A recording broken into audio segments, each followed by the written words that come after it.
So, last session, the adventurers found finally Crackmore Castle, managed to infiltrate it under the guise of Iano Albrecht, known as Glasstar, with Red Brand escort. Managed to walk past the darkly lit cavern, castle, chambers. They saw many things and many creatures. They spoke with a drow individual named Vimren, who, as a consort or a courtier of the Black Spider, was speaking with King Groll. You managed to go there under the guise of Iano Albrecht and attempt to help in the interrogation of Gundren Rockseeker. As Avalak pried the details of Wave Echo Cavern and the Forge of Spells from the mind of Gundren Rockseeker, a commotion started to take place within the castle, and it had been revealed that their new ally Fenro had indeed released the owlbear. As the inhabitants of the castle rushed to defend against the internal threat, it was the moment they needed to escape their predicament, having brought Gundren to a separate room to perform further divination magics. It was Purig. Unknown to some, permanently silenced their dwarf.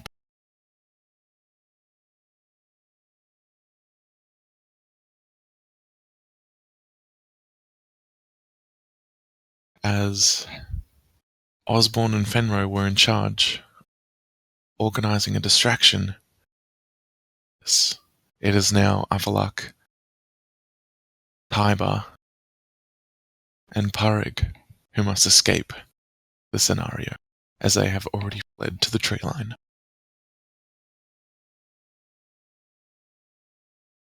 Alright, you're all back in that clearing where your horses are tied up. I believe you're on the horses, leaving horse behind for Osborne. Correct. Not a little one, yep. And you're in the clearing. There are grand trees around you, smaller trees filling in the gaps. And all around you, you start to hear a growing commotion.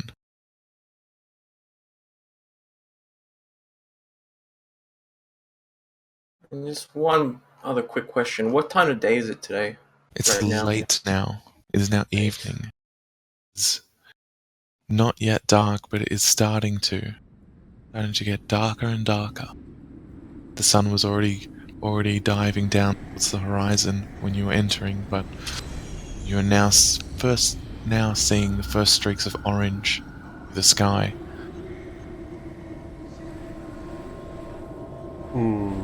It's late.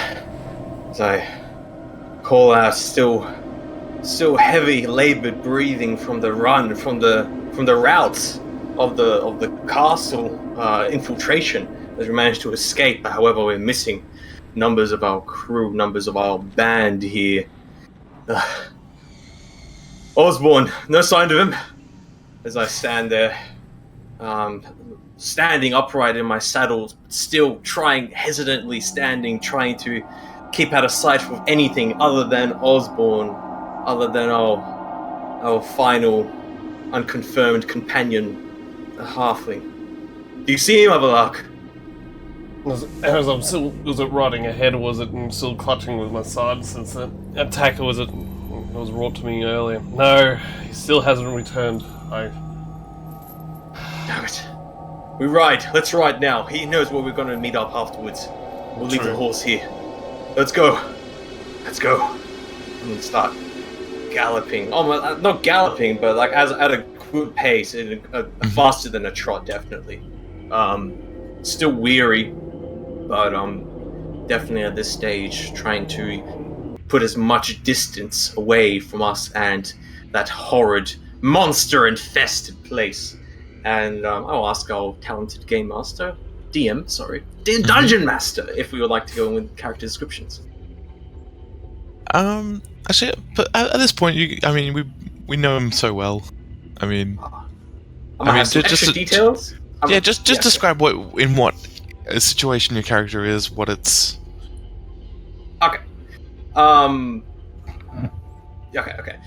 So you see, to those of you listening at home, you see a somber human man standing 5'8" and weighing about 70 kilos, perhaps on the line between lightweight and middleweight. His grey eyes peering vigilantly from beneath his weary brow as he sits on his horse, riding through the strange eldritch forest. He has a notably large masculine chin and lengthy ash-brown hair, which bobs up and down slightly as he's making his way up on the horse, but still too short to tie back, and occasionally gets in front of his face as he tries to brush it off, trying to stay as clear-sighted as possible. He is donned in iron scale mail, the armor, however, beginning to take on a tinge of weathering and maybe rust even? Not being taken care of that well at all from the horrid weathers of this place. However, the armor itself is a fine dwarven make and quality and covers his upper body. And beating slightly against the horse with this heavy gear, you see an ornate, slightly dented, brilliantly shining copper flail of Joaquin as it stands there sits there on his hip within easy reach, and a shield upon his arm, and thumping against his chest in rhythm with the movement of the horse is a small pendant coin Joaquin worn around his neck, the gold metal slightly dulled by habitual rubbing and fiddling. As he's making his way, he looks over at his companion.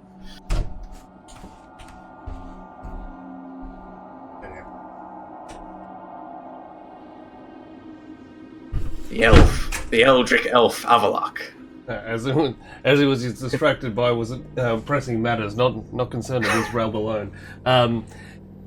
He sits upon his horse with a wound that has caused him to actually look at it a few times. And it's surprising considering this, quite tall, mostly the sun elf comprised high elf, who were adorned in his album with threads of wizardry, of elves of baubles and magical sort of items attached to his belt.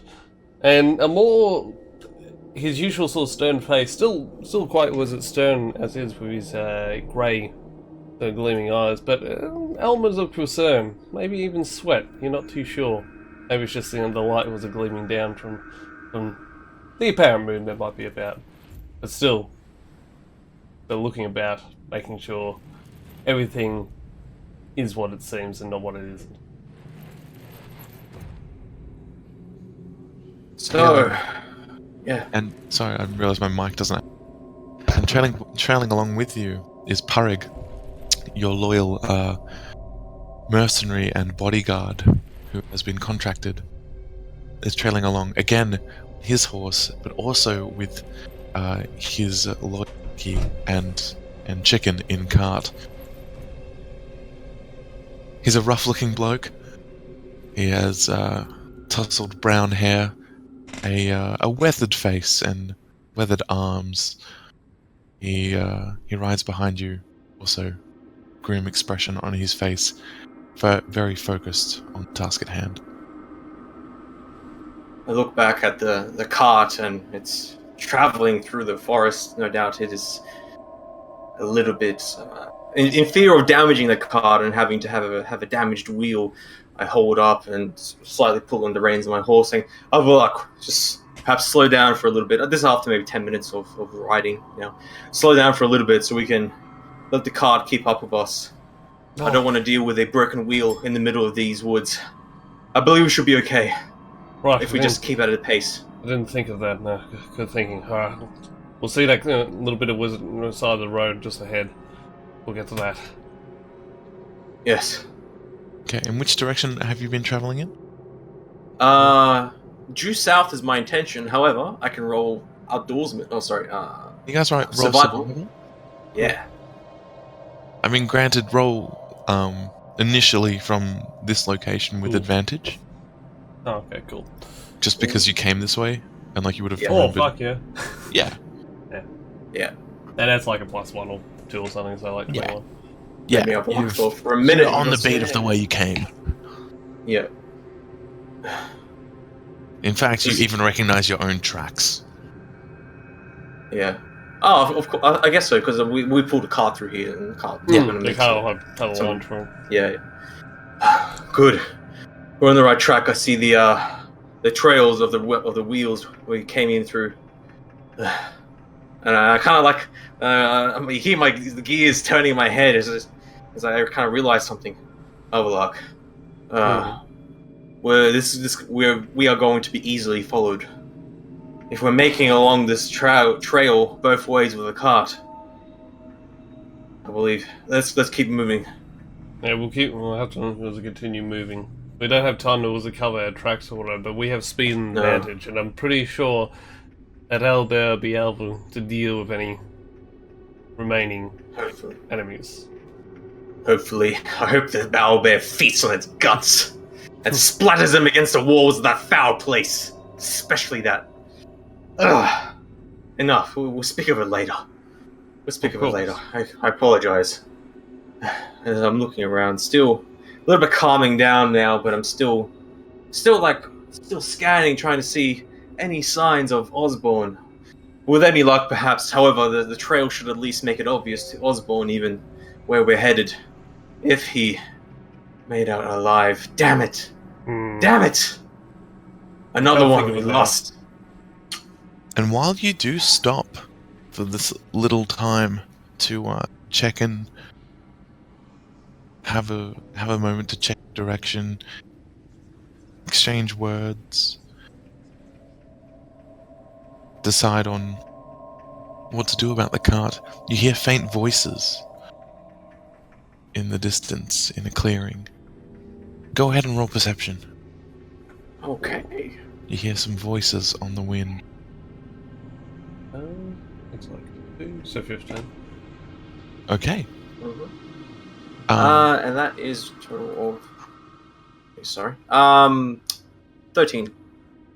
So, Rue managed to hear, Avalok, you managed to hear some voices saying, "Yeah, it was good that we managed to grab it. Oh, we're having a good feed tonight.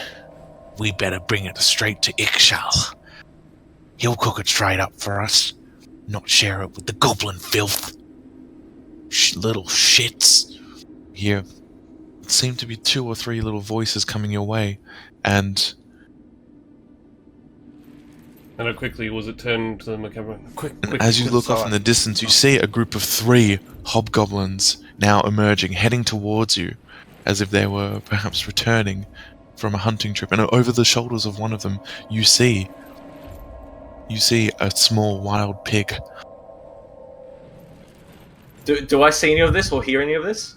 At the moment, Avalok's got the beat on it. Okay. You hear the No. voices, but you can't hear what it is. You know Yeah. something's up.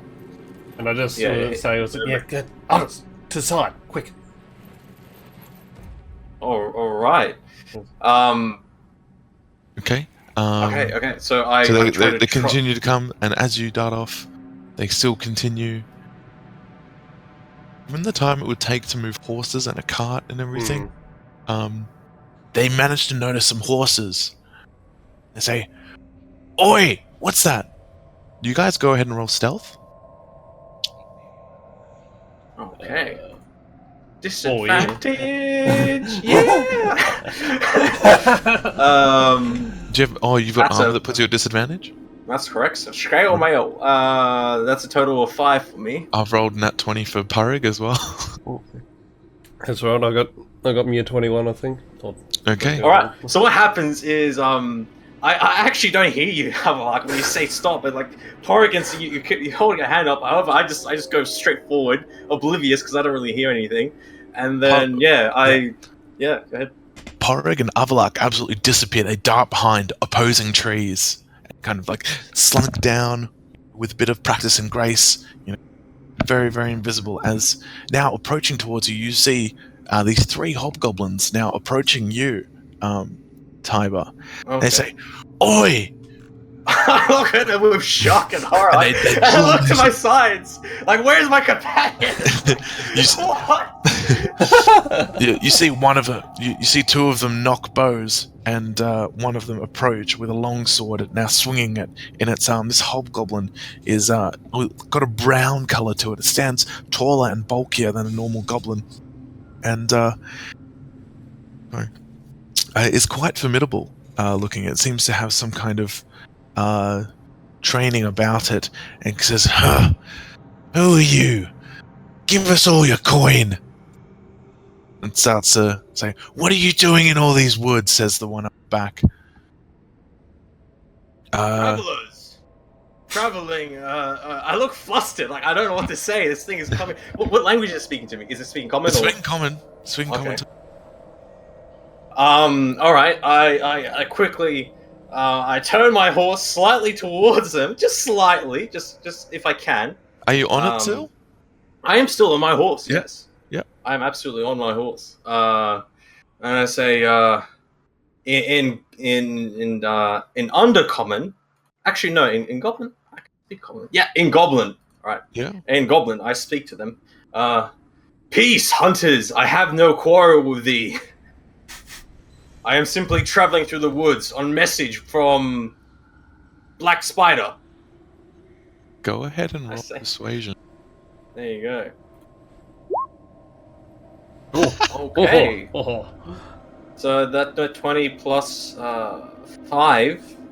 So that's a 25. Okay. You good at this? And, I am busy. Clear my way. and they just look at you and they go, they nod and say, "I see, with the red brand," and they look at your cloak and say, yes. Well, we heard your lot all got pushed out of the town.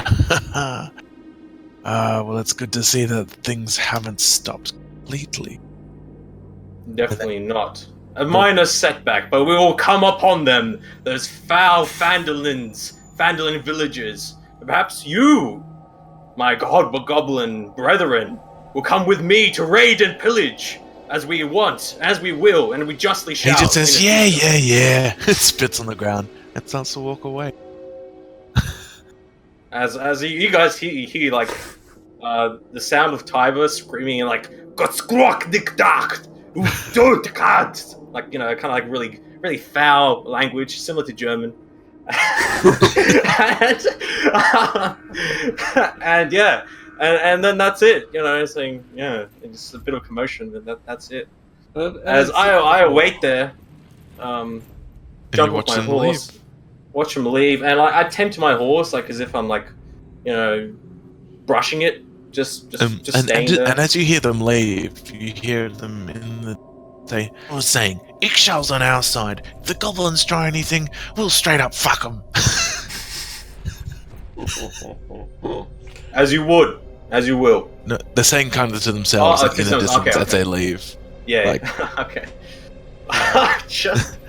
I put my head against the side of the horse, like. I start to emerge from the side and just like looking towards Time. It's like, well done. I didn't think you were that much of an actor, but I've been proven wrong once again. As I'm just like, I'm stunned for another 2d6 rounds, as I'm just still trying to get over that close call. Okay, I think it's now safe for us to continue on. Please let me know next time. I tried to. I even had my hand, and Podrick over here saw me. Okay. And at this point, Parik, Parik comes back from the tree. He's like, "Aye, he did say it, but mighty fine work you did there." Yes, forgive me. That was lapse of concentration. Focus. Okay. Let's get out of these woods. Let's just get out of these woods. As I regain my composure, the nerves slightly, washing away as I climb back on my horse and move off, following Okay, and south. you continue to travel south, going more out of the clearing, more into the thick of the woods.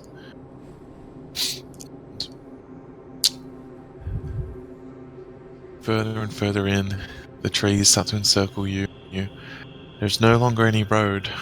This is rough terrain, difficult terrain, and take your time, having to work through it, unhinge the wagon, get it over roots, bumps, and small drop-offs. You're moving slowly but surely, still in that same direction. The next hour passes. The sun has one sliver remaining on the horizon. Dusk has almost finished, and it is nearly done. And I sort of say at this point, okay, gentlemen, you might want to stand closer towards me. I'll keep a sort of spy out. We don't want to ignite torches. Don't know what exactly is out here. Fair advice. Fair advice. I keep an eagle So I look eye. around warily. I ask once again, obviously, worry upon my face, evident. Any sign of Osborne? Still nothing.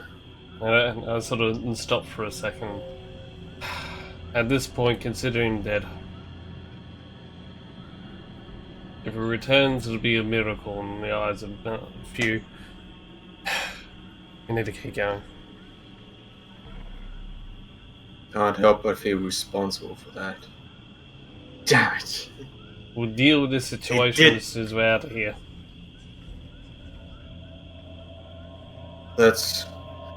We should at least maybe make camp somewhere. Groping blindly through the trees will be dangerous, at least. At least if we're going to find a place where we can defend ourselves should we become accosted by creatures or beings within these woods. At least we'll have a fighting chance. True. What do you suppose? And the horses Right now? do need a rest. Right now, you're on no discernible trail. You're truly in the wilds. Are we getting close, or have we passed or come across the stream leading south? So you did come across it. Okay. And I do recall, I have it in my notes written down in character. Like we to in order to get to from where we are to where we met up with the Rayloth. Rayloth? Right off? Yes. Rydoth, sorry. Rydoth the Druid. We are to basically reading the directions opposite. We are to go south along a stream, and then the stream will kind of bend away, but we have to continue going south until we meet back up with the stream.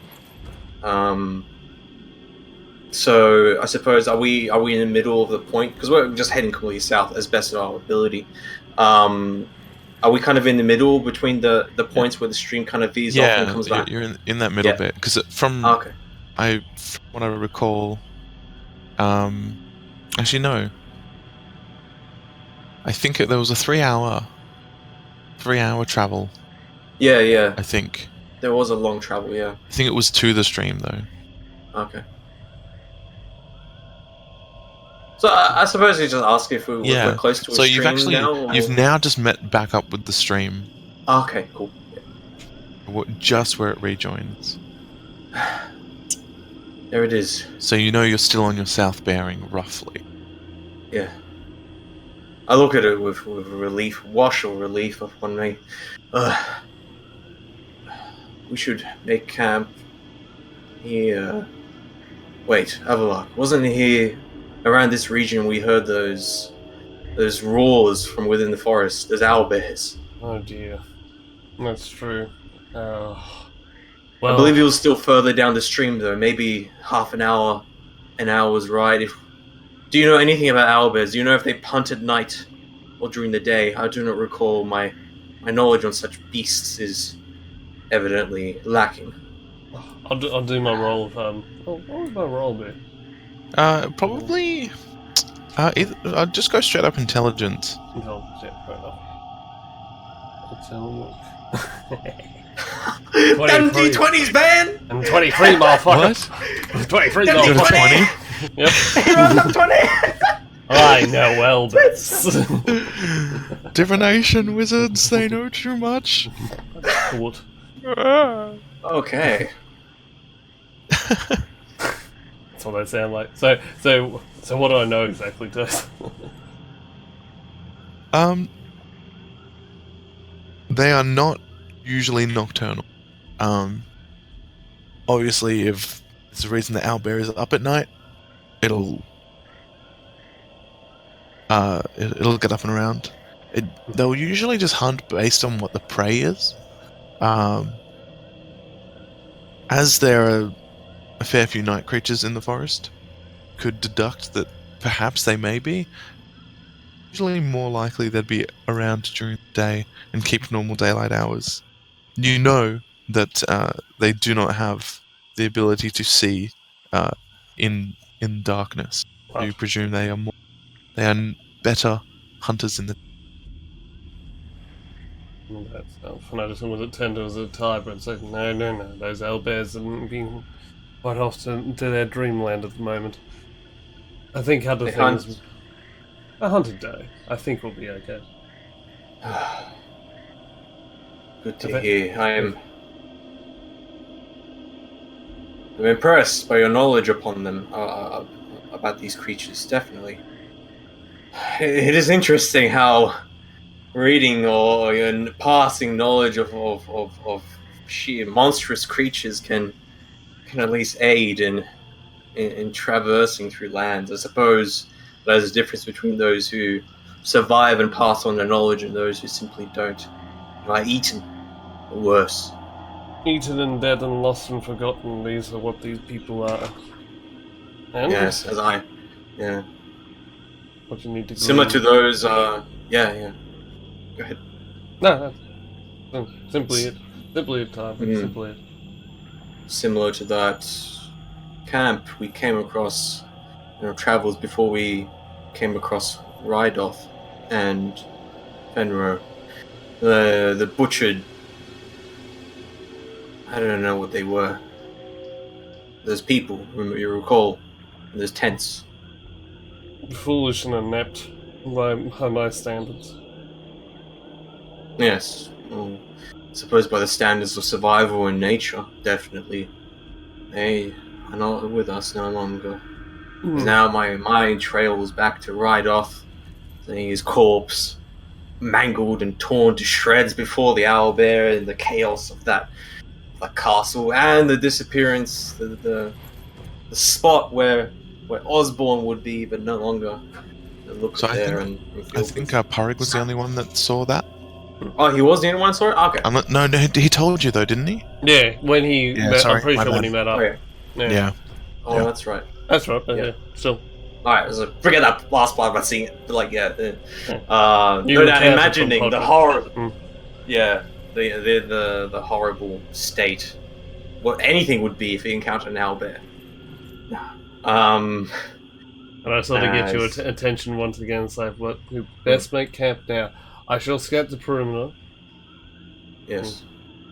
No fires, right? Oh, if you do have a fire, just low burn.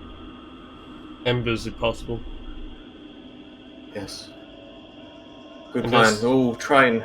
Yes. And for now, was it so you can actually see? I cast my cantrip light. And was it a ball of some sort of light, just emanates from my hand or whatever? And it's like, as before, and this shall follow you. And there's a low glow. Hardly any creatures not of magical... Only of magical nature will be able to detect it. And not even then see it. They should be fine. I look at it and admire it, and I smile to myself. Yes. But... I can manage with that. But... And I kind of smile and I give a little prayer to Joaquin. I grab my pendant and I whisper something. And grabbing hold of the pendant and pulling it to my chin, whispering something and bowing my head slightly. And then a brilliant, scintillating, undulating light, slightly different than your light. It takes on a bit more a reflective shining, like a coin, like gold, which starts to float up as well, and it spins around your light, kind of dancing around a little bit. As we're playing with lights here. A small, you see a small smirk, small smile on my face as I do that. I'll send this over to Pork, though, so he can at least see. And he goes zip, and zips over the Pork and floats above his head. However, thank you. Have a luck. So it was bound continue, and then head towards the perimeter. Have a bit of a look. As I start to, I do my best to try and start fire. If I can maybe start a fire up somewhere in like against a tree, like a large tree or something. Yeah, well, I'll describe it then. I basically what I try to do is I try to find some if I can find within the area a couple of large boulders or stones or anything like that, or maybe up against the side of a tree, a large tree with its roots spread out, and between the roots, I start preparing a small fire so that the flames, so the fire will be slightly obstructed from view. So like the tree or the rocks will slightly obscure it, so that it will limit the amount of light coming from this fire, so we can hide it and keep it as low as best as possible. But slowly, that is starting to come up as a work around with Porrick, grabbing a few branches here or there. So occasionally you hear a crack and the crinkle and crankle of my chain mail. Not my chainmail, my scale mail armor has it, no doubt, as you're stealthily walking throughout the perimeter, inspecting everything and making sure everything is fine and safe. You hear my oafish ways. And every time I moving hear this cruck and this creak or whatever, Yeah, so like stealthily creak. go around. I sort of it's a slight hesitation and cringe. It's like, oh, it's hard. Yeah. I think to myself. Yeah, We're and doing on my combat. end, I am trying to keep as quiet as possible, but I do end up, after like trying to keep quiet and trying to keep low, and a bit of a banter with Porrick about my loudness, I do start to strip it off, trying to. However, I do leave my leather greaves on, just so I do have some protection in my vitals. A little bit, but like I'm basically wearing just my undercover armor coat. Take off the armor. And as I start to heat up some foods, start to cook some things, Sorry. and bits and pieces. So yeah, Still at the camp. Type's made a fire and he's creaking around. I'm still sleuthing, Very good. making sure there's nothing Very, I very need is good. nearby.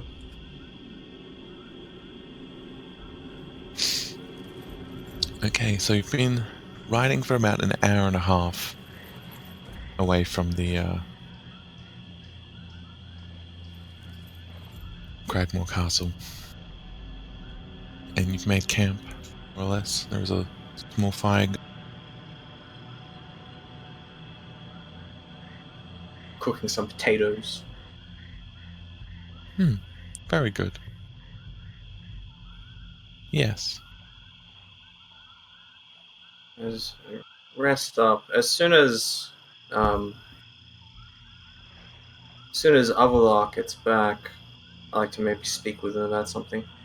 I was kind of sitting there, waiting by the fire, kind of chatting a little bit with Porrick a little bit, but not to go into too much detail, as I'm kind of waiting for Avalok to return after his little bit of a scout around the perimeter of the camp.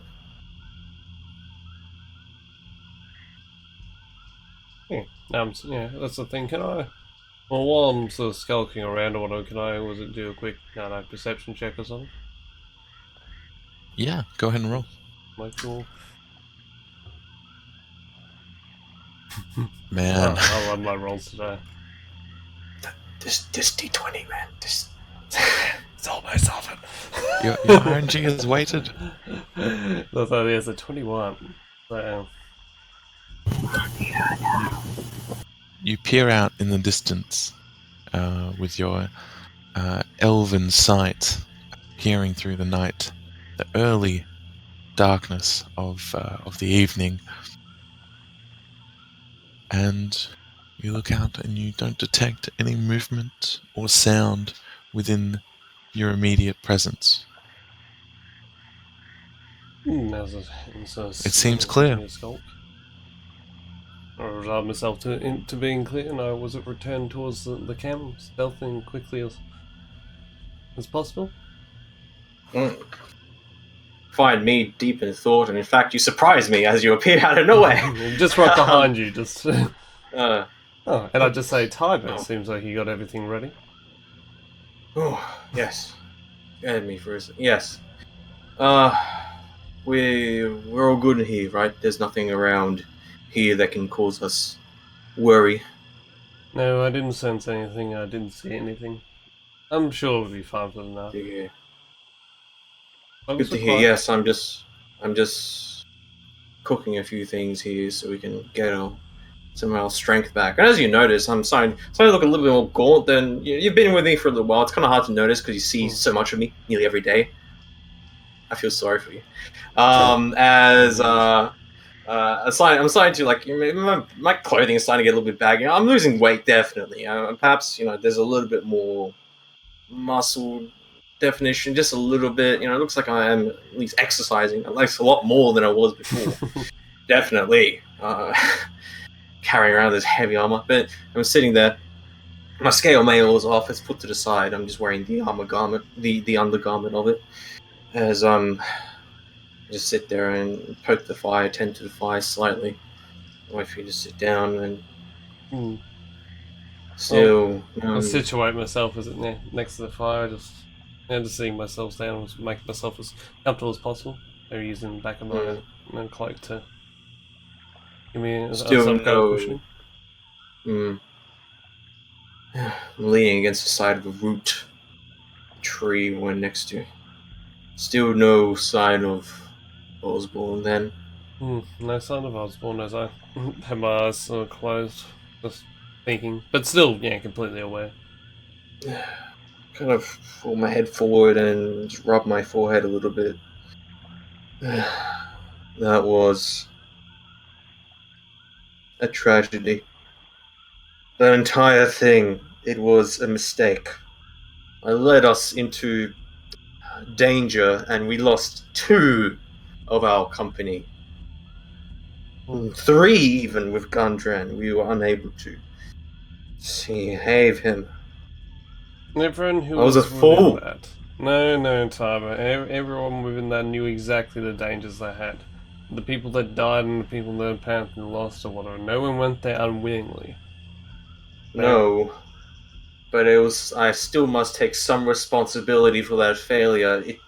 It didn't work out. Why did I? It should have been done differently. This is a waste of resource. This is a waste of people and manpower, and people have died. And we have gained almost nothing aside from what you have glimpsed from his mind. That is still important. But we lost 2 of our own, potentially. And Gondran himself were unable to save him, to help him, not even to stop his suffering in that place.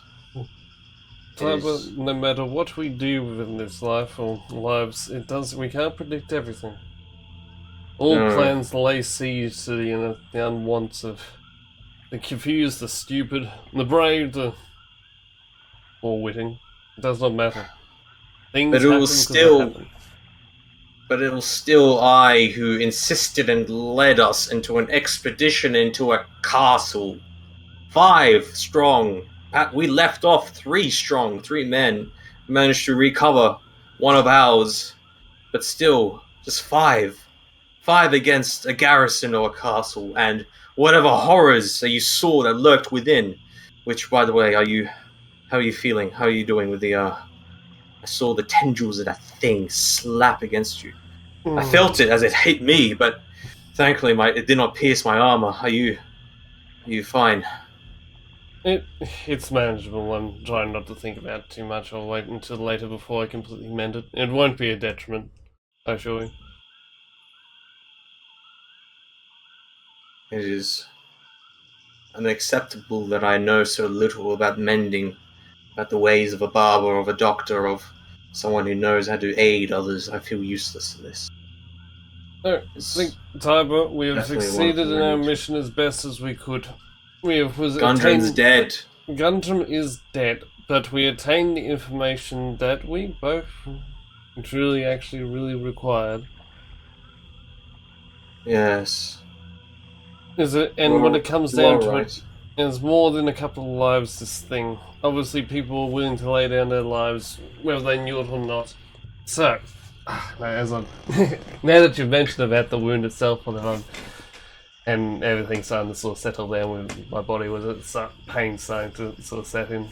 I'm still conscious, still concentrating.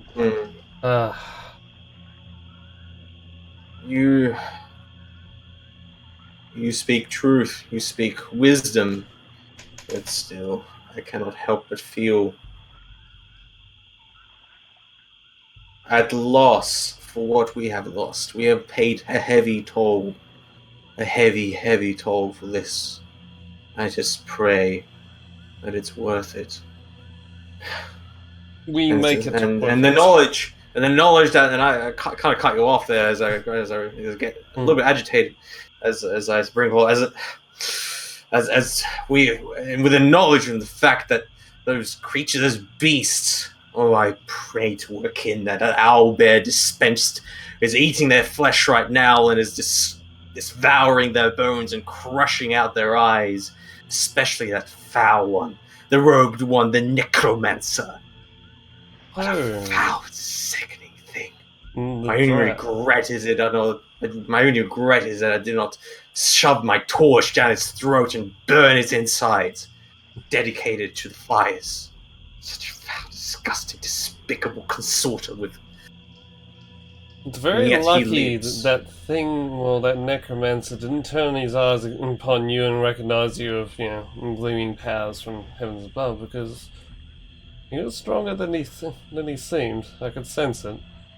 I was able to mask my presence just enough so he wouldn't be able to detect, but still, I have this distinct feeling we might capture him later. So let's prepare. And you did well with the disguise. It was a genius plan. Ingenious. Your acting, your portrayal of Iana was. We spent so little time with him while he was still drew breath, but yet you were convincing enough. Humans have particular archetypes. You betrayed them like anyone else or whatever. Just vim and vigor and emotion. Imagine that's why am I even sort of speaking of you being a human yourself? You know exactly what I mean. You need to do things quickly. You need to do things forcefully because you don't have the time to wait, to ponder. It's unfortunate, but it's true. Yes. I stare into the embers and the flames as the embers start to fly about. Hear the chirping of crickets, sounds of the forest in the background. Listen to them. Still, it is wondrous what you did. How you managed to use such a predicament, such a precarious situation there, and were able to use such fantastical powers to escape, to allow us to escape unharmed. It is with you are the one that got us out of there, Avalok. It wasn't my will or Port's will. It was your performance, your use, your deeds. It saved us from what that was. As you mentioned, Thank you for your respect, but it was a horrible situation. It was not, and as I said beforehand, even if we went in there with 100 men strong or whatever, stormed the castle and all that, casualties would have been wrought on each side, maybe more would have been lost because of it. So we all did well in what we Yes. had. Molded to the situation, formed by the situation. Casualties would have been high. You're going to lose people when you fight. When you fight to the death, people you love or respect will die. But as well, sometimes some fights, some battles, wrongly chosen, can lead to catastrophic losses. Fight with us, if we were to storm them with just us five, we would have lost more than two. We We would wouldn't have be lost speaking. more. No. That is why we must still plan well, make good decisions make good on actions, and use our knowledge, just as you had. Just as you had. Within that vein, Tyler, do you wish to speak of it now? Now is as good a time as any. So, what do you remember of your dream?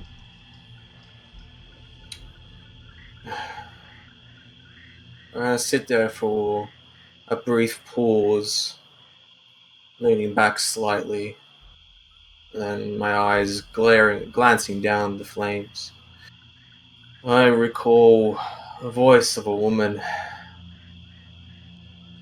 uh, eyes, stark, golden eyes, deep, immaculate, orbs of perfection. Yet they were much more perfect than orbs. It was strange, definitely a mystical, astral haze. That place. My mind is. It is a little bit. I'm not sure if you remember. If you remember in my when you peered in previously in Fandolin on the night the constructs attacked us, those scarecrow demons. I was awoken by a voice, by a vision, a dream, and perhaps you saw a little bit of that as my mind is mixing slightly with those details. But I do recall a voice and Mm-hmm. powerful presence, as it was a command. Leave. It is hazy. Command a mission, an endeavor, something. If I were to presume what I saw and observed, you were a conduit for something. I suspect it may be someone within your faith, someone quite powerful.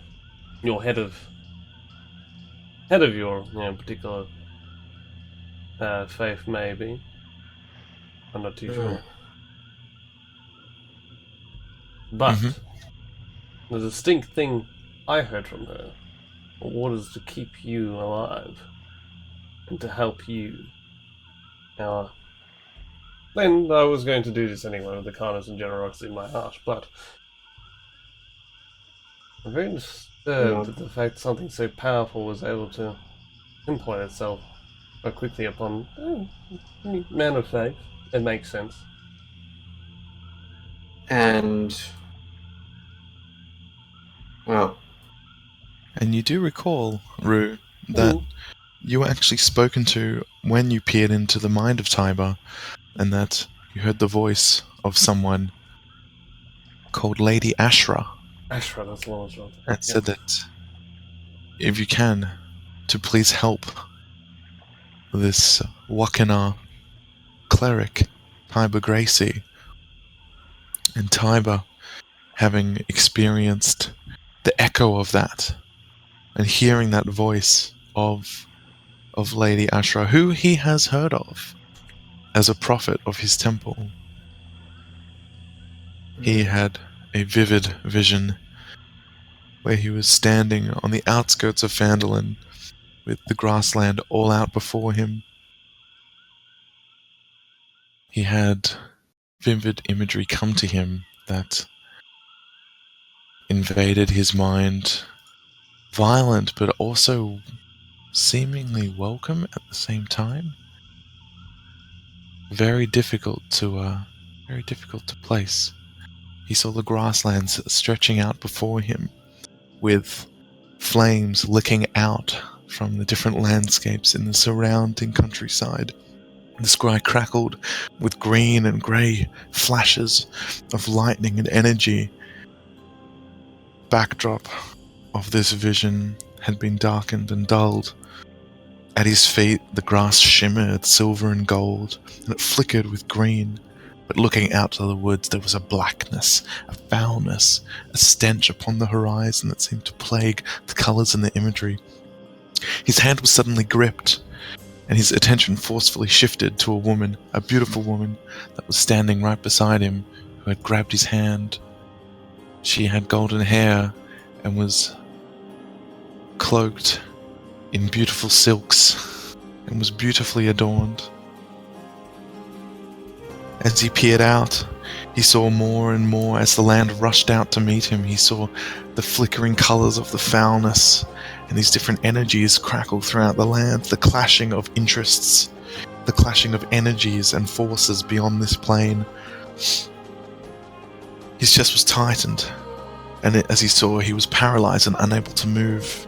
As the woman walked back into town, into a new building, a building not yet constructed, but it will be. But as she went in, a demonic-looking snake slid in and followed her into the town. Unable to move or react, he was frozen in place and could not do a thing about it. When suddenly, vision stopped, and he was brought back into that cool night air of the Neverwinter Wood, and Avalok standing before him.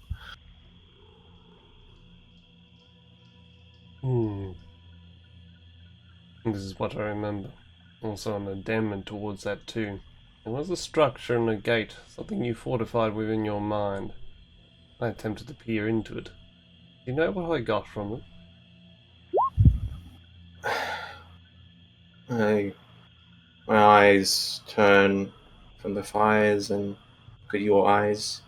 The reflection of the fire in shining your grey eyes. Leave But the now. same upon my eyes. Leave now, elf. Well, were you looking at something you shouldn't have? Well, I don't know. That's what I'm asking you now. Is it something... Well, I suppose it's all actually have- presumptuous of me to ask, isn't it? We all have our secrets, Avalok. You have many. I have many. Park there has many. I do not mean any malice towards you. If that is what you believe, then no, you are incorrect. You're far too useful for such trivial emotions to get in the way. It's more the fact that you were used as some kind of conduit by this Lady Ashton. This is the thing Lady that concerns what? me. Lady Ashton was the name. As I look surprised as how do you know her name? How do you was she the stop my words? I think you've already worked it out. I see. Well, I can say that I have no knowledge of this, and if you were to peer into my mind, you would know that to be true. Still, coming back, I do recall some sort of additional prodding that night, Hazy. Understand that there are obviously some things in my past, obviously something which I've done, which I'm not proud of, which I do not wish others to see. And likewise, I'm sure the same for you. And it's simply that was that. We all have our secrets, we all have our fears.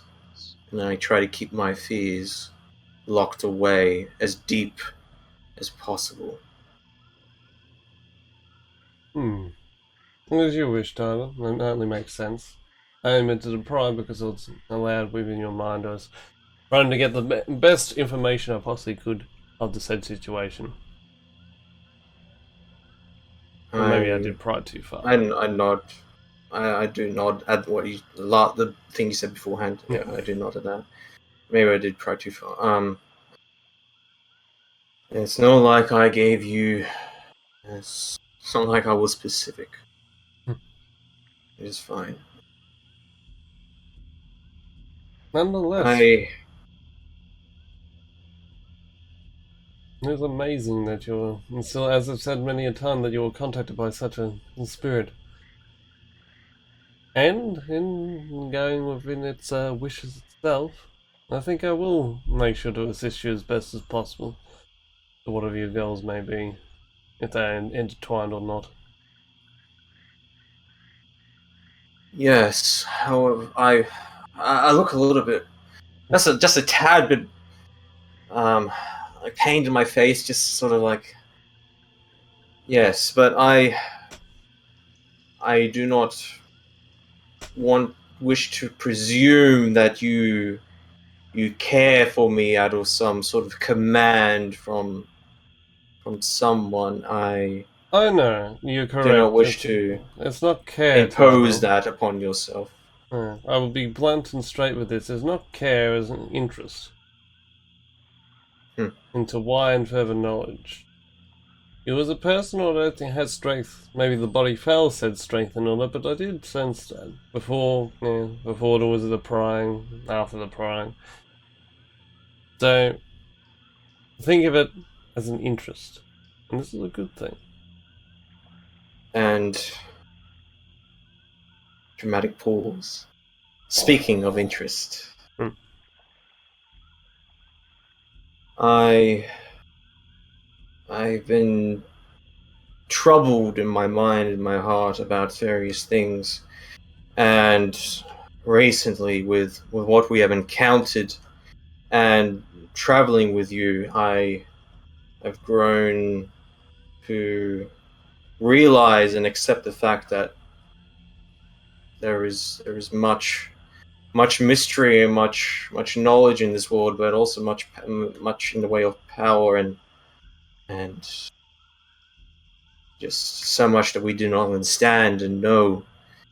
And because of that information, because of what we do not know, it can sometimes lead us to danger. And above all, I wish to avoid that, especially for the ones which I am responsible for. And look over at Park. I would wish, it is my wish and my ask that perhaps, of course, with compensation, that I perhaps trouble your mind about the inner workings and understandings of magic.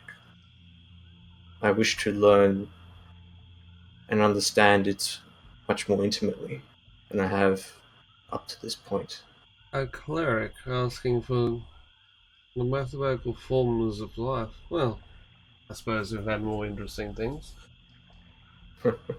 I'm willing to give you what knowledge I have upon the subject matter itself, if you're willing to learn. I am. I look at you, steel-gazed eyes burning with fire and fervency. I am. Do I am ready. you do realize what you asked as well? I'm not sure exactly what your temple's doctrine is upon magics that do not come from said divine intervention. Said divine. It is, of course, as always, complicated. There are no easy answers for these sorts of questions. Hmm. There are different methods of approach, and we still know so little about the nature and nurture of the world and the interworkings of the weave, and how our divinely inspired miracles affect and how they contrast with that of magic. I do not know. I cannot say that I wish to. I don't know. I would not abandon my faith, nor would I abandon my calling of priest, of cleric, of siege of the Wakina. But I realize the practicality of the situation, that you need to know such things. Though magic is useful, powerful, extremely so, as I have seen from your arts, useful can be malevolent and sickening, like the arts of that drow scum slug, but also can be used for proper uses and knowledge. I simply approach this from one who is hungry for knowledge and one who wishes to understand, so that I am better prepared. Magic is emerging. It is growing much more powerful. I want to understand. So if I must work against some sort of dogma or clergy, that is fine. However, I serve Wakin. I serve Joaquin, the Golden Lady of Coin. I do not serve. I. I kind of catch myself. Like, whoa, what am I saying? Yes. As you wish, Claire. As you wish. And you do know that your temple has many Wakana actually like mages. Yes. They do have them as part of their organization, and there are rare circumstances, and there have been times in history where um, there are many of the orders of Joaquin that have gone to a different order or a faith. There have been law keepers that have found a calling and taken up the oath and joined a paladin order, and Hmm. such and so forth. It is rare, Yeah. but not unheard of. As long as the will is to serve the goddess, the temple would find no issue. Hmm. As I mull those thoughts throughout my mind and weave them through, trying to at least get my thoughts straight and what I want straight in my head, so that I can then approach it, as is the wont and custom of myself, to identify what I want and then strive for it with all brute force. But still, yes. Hmm. Well, suppose this is not the best place to commence such lessons, I suppose. Once we have situated ourselves and dealt with certain other lines of interest, we shall talk. My thanks. My my absolute thanks. Well, if anything, I suppose you couldn't find a better teacher, if I don't say so myself. I shake my head. I'm like, nope, Mm. no, none. Yeah, not things I've seen. Not the things that I've seen. No, Mm. I have. And believe me, I was a much better teacher than some others, and some others have taught me. So you'll benefit from that experience.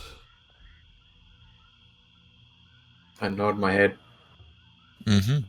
But anyway, let us rest now. As his wound is vexing me, and I require time to meditate on what's happened. Indeed. I will keep watch. Allow you to trance in peace and get your strength back up. I will take first watch. And of course, on the morrow then. For the morrow. And I stand. I'm not wearing my scale mail anymore, so I'm not making as much noise now this night. As I then walk around and try to keep an eye out, lean up against a tree. Cool. My mind spinning with potentiality. Excited. Steal the elf magic. Steal. That's a vibrates in the skull. Multi-class. Yes, motherfuckers are Yeah. So as Avalok enters his trance and slips out of consciousness, performing mental exercises that have often helped him feel refreshed. 2+2 is 4. As you take this long rest, you can roll in as many of your hit dice as you have character levels to regain health. Heal. When the long rest ends, you get half of your levels hit dice back.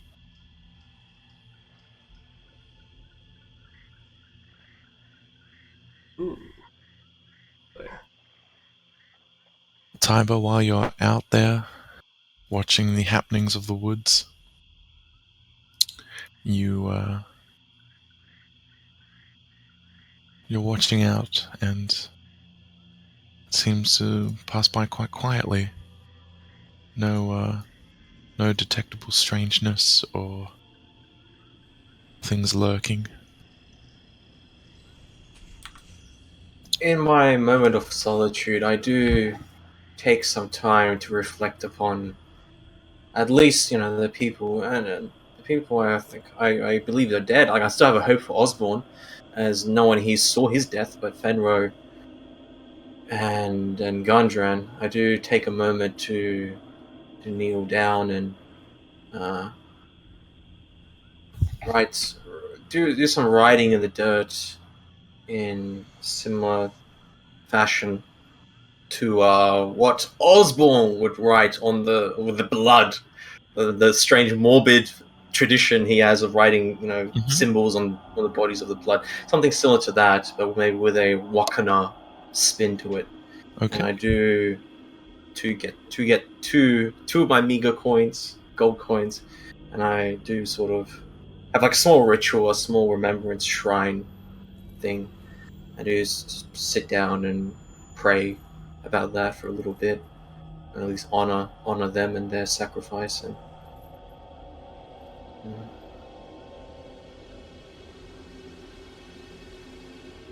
Okay. As a few hours pass, Parig stirs and gets up, starts to approach you and just says, "If you like, I'll take a bit of a watch now. You can get some rest. I would like. No doubt Avalok will be able to relieve me not too long." Yes, thank you. Thank you. See to it that you look over and glance at his wounds. I think he was wounded from the last session. He took a hit. He's got like some bruising and cuts. Take it easy. I see that you have taken a few hits. I'm glad you're okay, at least. When we go back to town, I'll see to it that you are most properly taken care of. I swear it. Tap him gently, respectfully on the shoulder. Then go and lay my weary eyes and go to sleep. And he nods, pats you on the shoulder, sits up on the tree stump.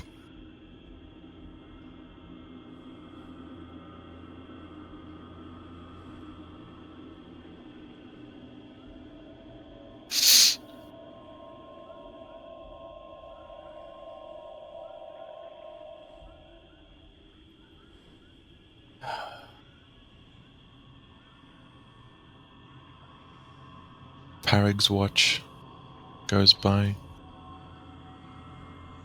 Nothing sinister seems to occur.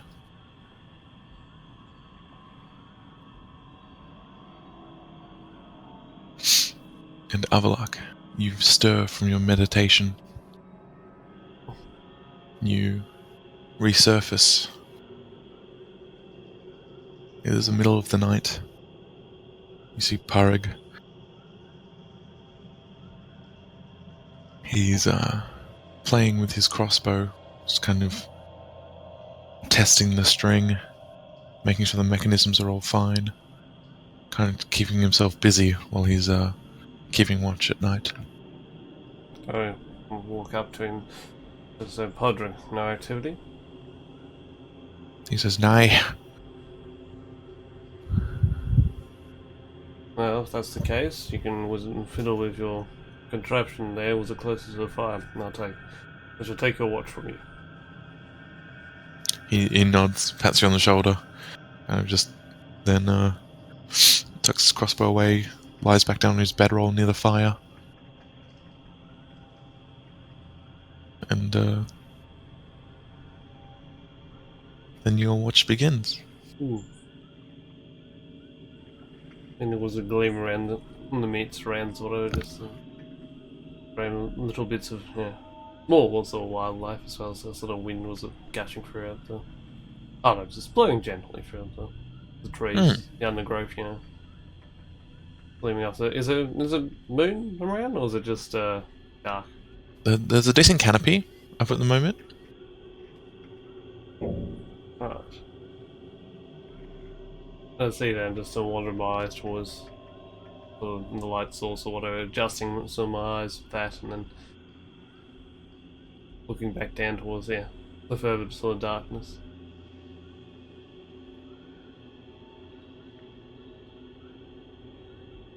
And I continue this sort of routine for extended my watch, I think. Yeah. Is there anything you want to do during your downtime? Ooh. Because during a long rest, you're required to take roughly 6 hours or so of rest, and you can do 2 hours of conscious yet non-strenuous activity. Right. Well, For you, that's a little longer, because you can do 4 hours of rest, but then 4 hours of non-strenuous. Well, I think I'll take the time once I slotted myself towards a tree or wanted to. That scroll pack. The pack of scrolls was obtained from the camp. Right. Beforehand to crack that open, have a look at what the contents might be. So I'll pull that from my bag and look upon it. Unleash an evil. Have you really been able? Yeah. 100. Indeed. And I, that's it. And I open up the vessel, the container itself, and have a look. So You open it up. It's a very fine. Quite a fine scroll case. It's got some embroidering on the leather, and a lot of like intricate details and carving on the case. It seems to actually be quite old. So just touch my eyes around itself. Can I? So quite old. So can I do a history check or something? If I can. Yeah. Roll history. Come on, give me a nat 20, Rui. Fucking bang! Ah, fuck you. So I think that's like +5, so it'll be like 9 or something. I think. Yeah. I think it's kind of like a 20. Ah. That's only 9. Yeah. So you're not quite sure whereabouts it's from.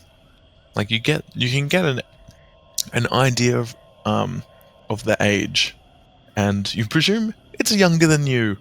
And you're just not sure what region it's from. You're not sure what kind of culture would have would have made this, or And look at it. Look at this. It's strange and interesting. Almost alien, but yeah, not determining. Or is it too much for it? So, So in the text itself, so with the scroll itself. Oh, so I'm saying. You're like, just looking at the case right now, and you that's open it up, and there are actually a few papers in there. Two of them are completely blank parchment. Rattling around in the bottom is a little stopper, a little vial in a stopper, and you pull it out, and it's a seems to be a liquid in a small vial. It's not ink. I'd like to check this particular vial. Okay. Yeah, I was by. I suppose the method in which I'd maybe sort of smelling it, opening it up whilst looking at it. Okay. Open the stopper. You smell it. It definitely smells herbal. Yet you there is you get a sniff of magic in it. You determine it's some kind of potion. It is red in nature, and from deducing this, you gather it may be some form of healing potion. In sort of on deducting this itself, I choose to just slightly sip it just for the taste more than anything else, sort of, just to see if it is. I don't drink the entire thing, but just the taste. You dab a bit on your tongue. You taste, and you immediately you just get a good feeling when that dabs on your tongue. It is a healing potion. And I determine it's a healing potion. Like it's scuba. It's scuba. Now roll a Constitution save. Save and all that. It's like, hey, but I'm getting the energy back. Yeah. DC 22 or Fall to Madness.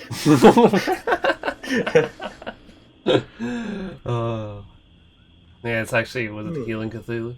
There you go. No healing potion. We'll definitely take that. Save that one for later. So, and I have those other, was it sort of clips or parchments? I didn't have anything written on them.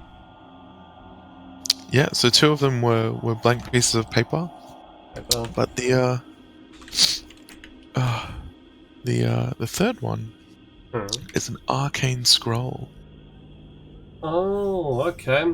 Well, work out what it is. I'll roll my if I can do an arcane check on that one. Well, actually, you don't need to. Good. You look at it and you can read this. So smart. It takes you some time. But you're able to decipher the code that this user uses for their spells. The kind of symbols and the circles, and the things it refers to. And you manage to determine that this is a scroll of arcane lock. Ooh. I see this and interesting. Paper, lock, heal potion. Useful.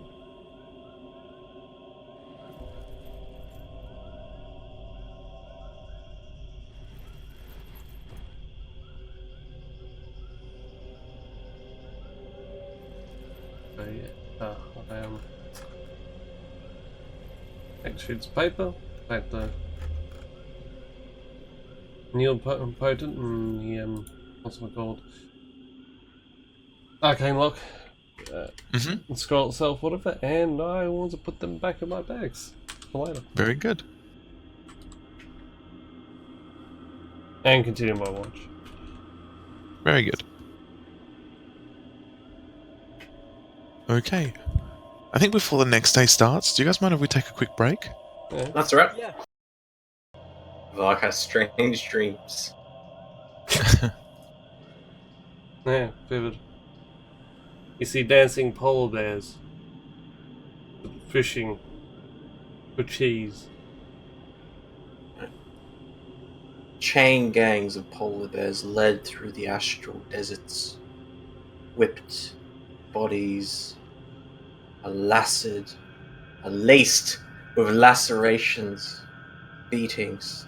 Some of them are bruised eyes, toothless maws. There are led chains across the desert. The hobgoblins captured them, taking them back to their ancestral homelands deep within the desert lands. This caravan of misery, of polar misery. As you hear the word, oh, oh, oh, as these polar bears led on this death march through the desert, the weakest of them fall, beaten, their wounds festering by lack of care, open wounds, flies buzzing around, laying their eggs and maggots inside the open wounds of these creatures as they fall, but still they do not stop. The chain gang is not stopped as they're forced to continue on, dragging their dead companions along with them. No! No! They're led are heartless hobgoblins. Spit on them. Beat them with their pole arms. But all of a sudden, they see a small figure ahead of them in the distance. Listeners, they see this figure. But before this figure, strange undulation in the sands, a wave upon wave, like water, like the waves of the ocean, ripples from this figure towards this caravan, this polar caravan of suffering, as the sand is splashed in their faces, as panic starts to show upon the faces of these hobgoblin taskmasters, as the sand starts to build up in ferocity, as this figure walks further and further, closer and closer and closer, as the sands rise up, and there's a massive storm, as they're blinded by the sands, screening them. This polar bears are screaming, "Whoa! Whoa! Whoa!" And then you wake. Avlok awakes. So, with varying degrees of dream and nightmare among the adventurers, we return now to the forest where, in the nook between large trees, the adventurers have made camp and have kept watch.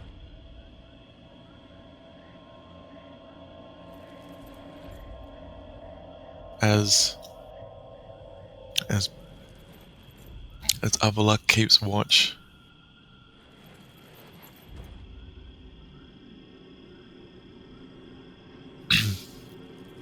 there is not a stir. It's very quiet. In fact, it's too quiet. Meanwhile, Tiber Siege, beneath his eyelids, is experiencing a sensation that burns like the slowly dawning sun through the tree light. Still shrouded in a little bit of the gloom of the night, the sun is just poking through as Tiber Siege is having some kind of divine inspiration and influence at this point in time. It seems as though he's experiencing something that, like the last time that he was in Phandalin, is attempting to warn him of a coming danger. Avalok, roll perception. Come on, that 20 motherfucker you gave it to me today. How about now? 5. Tiber, your eyes roll back in your head, going back to the imagery in your dreams. Think of the differing shades of flame and foulness, the stench and the smoke, and the pollution of the energy in this part of the world. You feel a burning heat in your hands, in your dream. As you awake, you feel that burning still with you, as your weapon itself seems to burn with a furious, searing hot, vengeful feel inside of it.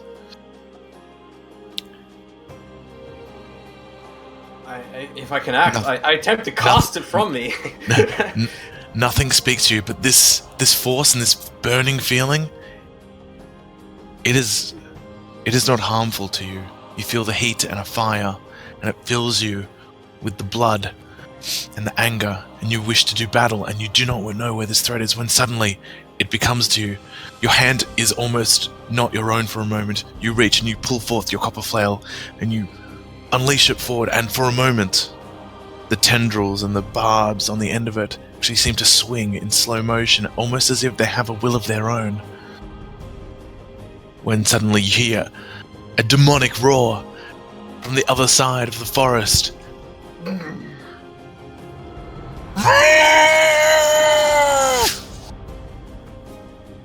see, across the other end, through the trees, a sickening looking thing. Something that you have seen something familiar of, but as the dawn crests, you see now the burning eyes behind this thing.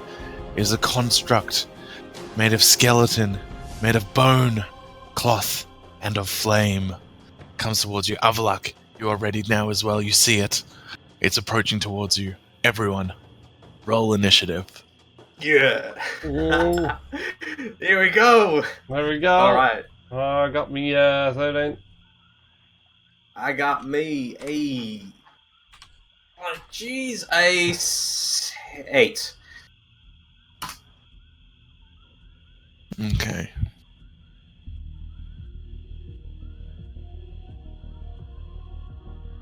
Oh, this one's bigger than the last. 13 for Awakens, 8 for Tiber. Just quickly, would I be able to have rolled my hit dice? Yes, you Before would we have. fly? You would have. Okay, You okay. would have. So yeah, I'm pretty much back to full. Okay, cool. Done. Any features, all spell slots back, all of that. Good.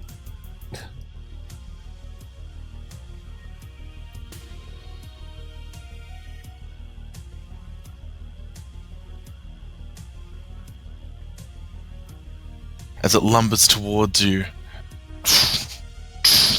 it's 70 feet off at this point, but it's dashing towards you, completely.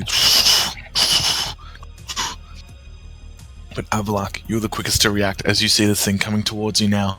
It's kind of, it moves unnaturally. It's kind of shambling as it goes. A demonic flame from behind its visage, glaring down upon the three of you, seemingly sent to seek and destroy. What do you do? Well, the first thing I do, I'll make sure the rest of them are aware and all that. It's like, gentlemen, I best you wake and make sure you're ready. And you notice that Tiber is already awakened. He is ready. And Tiber, you're feeling like a surge, a divine surge of hatred towards this individual that has woken you, and your weapon is charged and ready. Exile, mark that at the moment, your copper flail is a +1 copper flail and considered magical. Okay, there you go. Okay. Oh, cool. Well, I begin it was. Yeah, so I can see it. It's within 70 feet, huh? Wow. Let's try a goodie but an oldie. I'm gonna cast as a magic missile towards this Okay. fiend. Just a level 1. So it's a 1. All right. 1d4. Go ahead and cast. Roll your damage. So, just I guess 3d4 plus. Is it 3 or 4d4? Sorry, I'll get 3d4. And +1 to each one. Yep. I think that's right. That's the one. Yep. There you go. Alright, so a 1, 3, and a 2. So 1, a 3, and a 2. So you get a 2, a 4, and a 3. Uh-huh. So make 9 points of force damage. And there's a spider off in the distance, and quickly there was a cast. The hand was across the whatever these purple shimmering streaks of light was screaming towards it or whatever and hit it. All three tried to hit the center of the base of it, because I can't quite see the particulars just yet, but whatever center of the creature itself. Mm-hmm. And it hits and it shrieks and shrugs as they pierce into it, definitely striking it with damage, but it doesn't seem to take any of the hits at this point. Okay, now it is Tiber, you're up. Oh, sorry, do you want to do anything else on your turn? Did you want to move? Oh, no, it's no. Now, it's 70 feet away at this point. No, I'm saying where I am. Okay. Okay. Standing, I see this thing come lumbering at me. I'm going to take my action to charge it. Mm-hmm. And in doing so, as I'm running at it, I say, "Joaquin, shield me!" And I do like a motion, around circular motion with my left hand, my left arm. I've got like the shield. I'm not wearing any of my armor, just like my undergarments. I took that off, but I'm running in there regardless. I cast as a bonus action as I'm running at the creature. I cast Shield of Faith as give me plus 2 to my AC, and it's a concentration spell. It lasts for about a minute, so 10 minutes, so ages. I start running towards it. A flash of light as what you see is a scintillating effect of like a wave effect of like coins being flicked above me, like across my skin, and then like expanded out. Tiles. Yes, like tessellating tiles, perfect way. And I run at this golden shimmering thing around me as I'm wielding this copper flame, and I intend to do justice of a kid upon this thing. You come here for your death! And I Alright, it's 70 feet away, so you need to run towards You're charging, you've got a speed of 30. So, my action will just be charging at it. Okay, do you want to go your full distance or just... Full distance. Okay, so you spend your action running all up towards it. You're now like just about 10 feet from it. Yep. Cool. It's now its turn. It's going to go ahead and it looks down at you. It moves up towards you and is going to make a claw attack at you. So I'm going to go ahead and roll its attack. Kind of looks down at you. It's like, as it seems like intent of just coming towards your campsite, but as you charge forward, it seems to detect some energy around you. It immediately, its whole body twitches and reshifts to focus on you, almost mechanical in nature. And it comes out towards you, reaches up one of its long-reaching arms, and comes down to slash you with its claw. Ooh, that is going to be a 21 to hit. Alright, it does indeed hit me. Okay. We're gonna just roll them.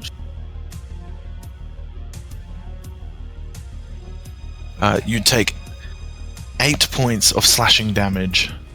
Alright, I need you...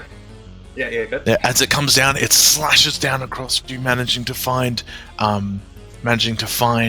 some point of vulnerability beneath your shield and your armor, but it's also, as it strikes you, you feel the sense and the demonic dread that fills this creature. As I need you to make a wisdom saving throw. Cool thing. Oh, it's filling with your ticker. 10 total. 10. At this point, you are currently frightened of the creature. It has filled you with a sense of horror.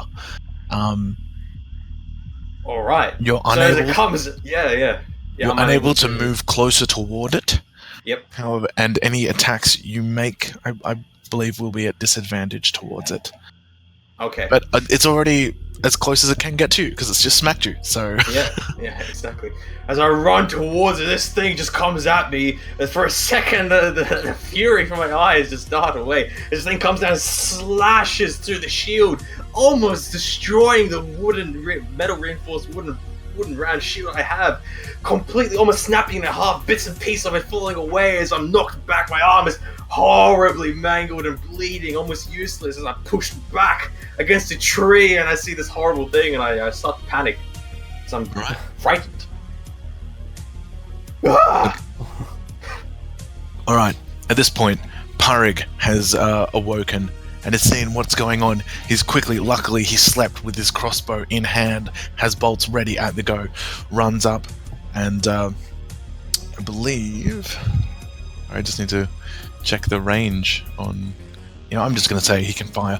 He runs up and just immediately goes up and makes an attack roll with his crossbow, shooting at the creature, and yes, he connects.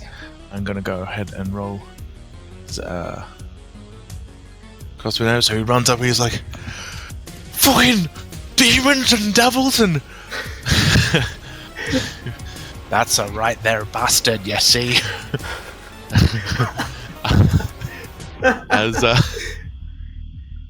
As he looses a bolt from his crossbow, I'm just grabbing his the crossbow, hand crossbow, I believe does. I think it's 1d6. I'm gonna roll the 1d6. Yes, 1d6. Manages to do 3 points of damage, but however, the second the crossbow bolt hits, has no visible effect on the creature. It doesn't seem to acknowledge the pain or any damage, even though it does manage to strike and loosen some of the bindings that hold its shoulder together, and some of the things that seem to make up its construction.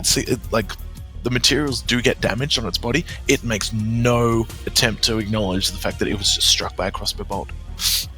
And then, with his bonus action, Parik is actually going to pick up a rock and just kind of peg it up at the creature.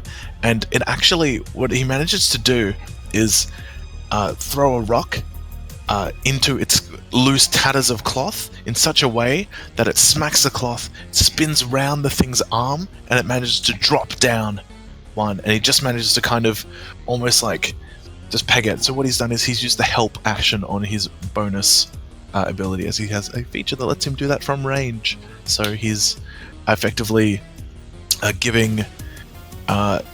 he's attempting to give advantage to Tiber, as he's seen that Tiber has just been struck and is having a hard time dealing with this creature. He's just pegged this rock, kind of just gone after some of the cloths that are around its torso. It connects, spins around, and manages to disable the creature a little on the angle that Tiber is approaching from. Next up is Avlak. So how close would you say is it toward me now? 60 feet. Now. Right, got you. Well, I attempt to close as much distance as possible, so I think I've got like 40 or 30 feet. You've got 30 movement, I believe? Yeah, 30 movement. Yep, 30 movement. Yep. So the charge up with seeing that Tiber has just been mostly just dispatched almost. Yeah, that was brutal what you saw, Reminded me of my arm gone. Something fell off. Something right here. So I run my furthest distance towards the creature itself, trying to intercept in the way. And in doing this, I cast another magic missile level 1 to try and lose some of these. Another level 1 magic missile? Mm-hmm. Yep. Okay. Just roll 3d4 plus 3. Alright. Should be able to. Just better.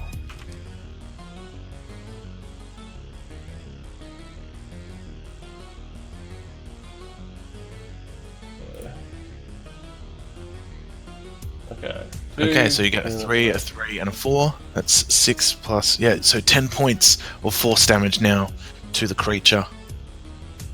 And in my sort of running state was a cast once again, waving my hand across and that. Oh, actually, sorry. Okay.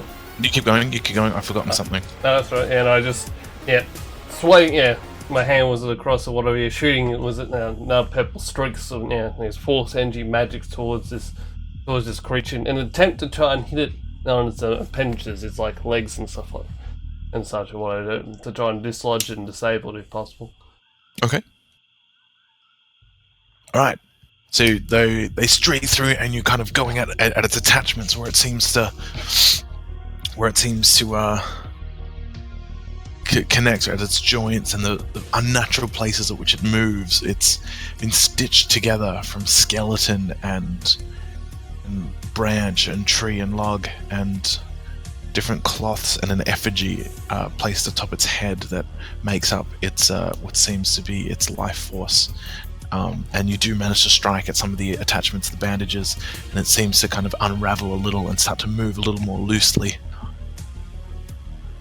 Okay, next up, Tiber. Sorry. Sorry. You can do stuff now. Sorry. I forgot the self-hypnotic. Yeah, that's right. And also, was it with my bonus action I cast my misstep to teleport myself towards Tiber? Okay. That gives me. Is that a cantrip or it's a bonus? Bonus level 2.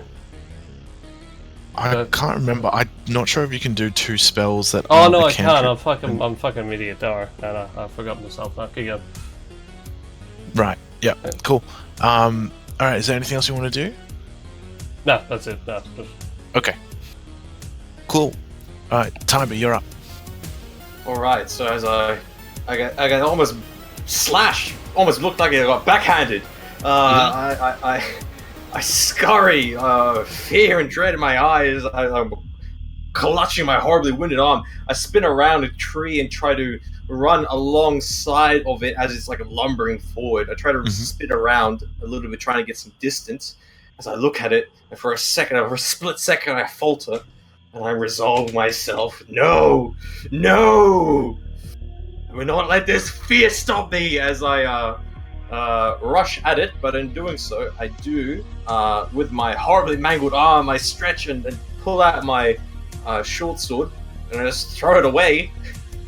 I look like a madman doing that, but then I cast, as a bonus action, Spirit Weapon, and animate that. And so, as Joaquin, guide this! You see a flash of light, and the sword just suddenly gets caught by something in midair, and is kind of hovering there, but it doesn't move as I rush to attack this thing. I do have a disadvantage though. So I'm approaching this thing, so scared of it. Bonus action to cast a spiritual weapon. To make this spiritual weapon attack, I can in that turn make a melee spell attack, but I want to attack this thing, so that's going to be my action. So next turn it will attack. It happens when it's cast. It gets an attack. Actually. Okay. When it's cast. Yeah. Okay, so then I can still attack it and do a spiritual weapon attack. So all right, cool. I'll do that. It's kind of on its summoning as part of its entrance. It kind of makes an attack as it comes into existence, and then you can also actually do an attack as well. All right, cool. So make a melee spell attack. So here we go. That's a +4 to my d20. That's a 19 total. Okay, that hits. Roll spirit weapon damage. Actually, let me just check something. Spirit weapon is my wisdom. Yeah, make it a disadvantage because you'll be at disadvantage for this attack roll as well. Porrick did do that. True. It cancels out. Yep. So it cancels out. Okay, cool. Yep. It cancels it out. So that hits. Go ahead and roll spirit weapon damage. 1d8 +2. That's my wisdom thing. Oh, good. Oh, very nice. Alright, so that's what kind of damage is it? That's 9 damage. It is... Alright, force damage. Force damage. Very good. Yes. Alright, so you've done 9 points of... Alright, and then I attack it. We'll just get that out of the way, and then just descriptions. Alright, then I attack it. I rush at it. So it's +1 to this. Because I'm not proficient. But, so that's a 16 total, I believe? Yes, that hits. Total. Roll your damage. Okay. And you said it's magic, so magic is +1 to damage with magic weapons? Yes. Or is it just regular? Yes, it's a +1 to attack roll and +1 to damage. Alright, so that's 1d8 +1. 8! Oh, shit! That's 9 damage there! So 9 plus 18 damage! Woo! Alright. God damn. Sorry. So I rushed. So the +1 to damage, so you've got 19. Wait, you've done 8. Oh no, 7. 8, 9 from 7 +2. and then 9 from 8 plus 1. Ah, that's right. That's right. So Very good. It's 18 damage total combined. Oh, fantastic. Ridiculous. Fucking shit like that. So I rush at this thing, this animated short sword, gleaming silver. This short sword which Adeleaf gave me. Colleen gave me. This thing attacks and drives itself into the thing's neckline, ripping at it and like stabbing it horribly. This thing animated, weapon. Furious, the spiritual weapon. Yep. As this thing is like distracting, it's confused as this thing is being attacked by this unknown weapon, this living thing. But I come up upon it with my flail. I swing it, I smack it in its ass. And cracking, splintering wood as its back torso bone part, smashing bone. The bone arm of the torso flies off into the woods. And I look at it with furious eyes, still terrified, shaking, but full of righteous zeal of Wakana. Right.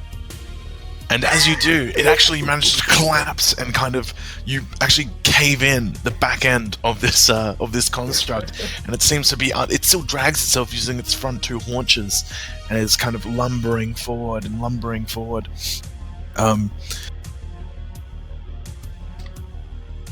Yeah. Be banished, foul demon! I scream around the woods.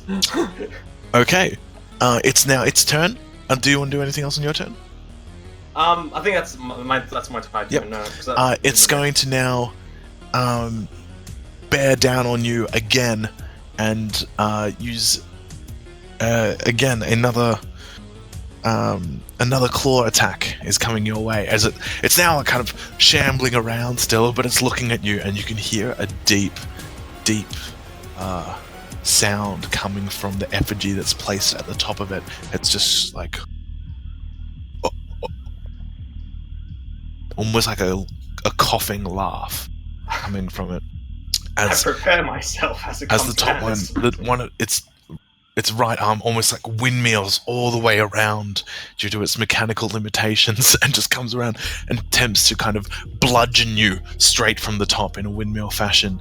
That is going to be a 17 to hit.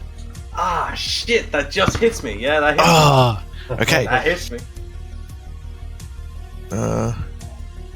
Force breaks and crackles the shield. The scintillating coin. Oh, that's not too bad. Shield. That's 4 points of bludgeoning damage. Okay. Just kind of like a big whack comes down, and it comes down at you. And this thing swings around as I hit its ass. It swings around, and I raise my shield, but not quick enough as it kind of skims across, like hits me across the top of the head, causing some wounding and dazing me as I'm knocked back. But otherwise, it kind of grazed me. But yeah, that would be bad. Ah! Okay, go ahead and make a wisdom saving throw. Yeah, let's go. But Cool. That's a 12 total.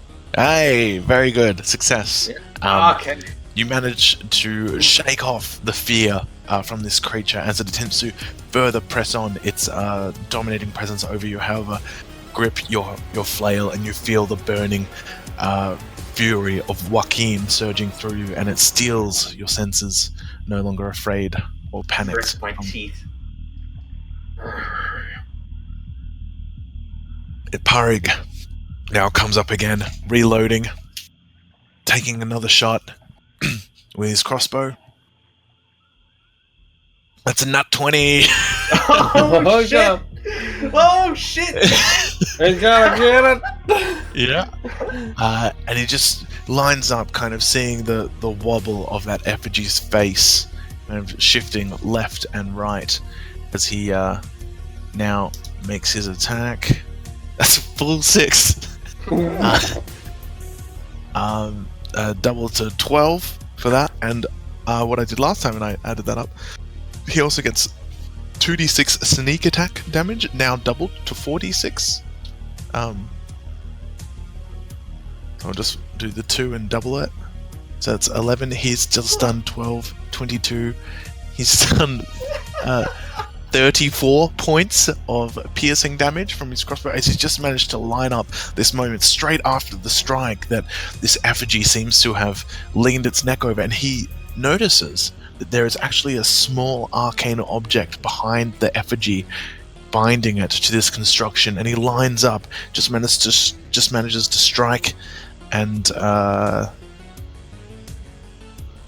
just looses it. He manages to just he hits it, and the thing immediately like drops to the floor for a second, completely motionless, before slowly rising up, getting back on its haunches, now looking and bearing down at him. He's now going to use his bonus action to quickly reload the crossbow and have another crack, as he's got his crossbow master feat.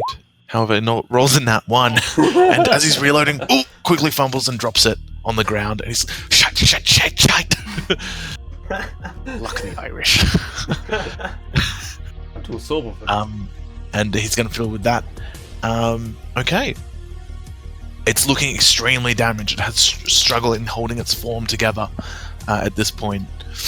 And you can see the flames kind of shrink down and then flare back up and shrink down and flare back up. The eyes are kind of out of focus, and it's kind of shambling around, struggling to maintain its focus. It seems to be moving towards Parig. Avalak. And was in closing my distance after seeing, the miraculous feats of the Tiber siege, and amazed as well as confused as to how he's able to exude such powers, and was a Podrick. Usually the death using humans, too many humans around here. Just find that weakness every time. And being quite surprised with it too. I was bring by was a glass stuffed bear, and attempt was to whack the goddamn effigy out of this thing. Okay, so you move up the last 30 feet up to it. Up. Yep, go ahead and make a melee attack roll. Alright, So you're proficient with this stuff? Well, I get a bonus. Yeah. I got quarter staff. Yeah. Proficiency, so it's all good. There's a two-hander, so it's 1d8 plus. Yeah. Cool. Roll to hit. Yeah, roll your hit. Oh, that's right. I got to roll to hit. So yeah. Yep. Let's see.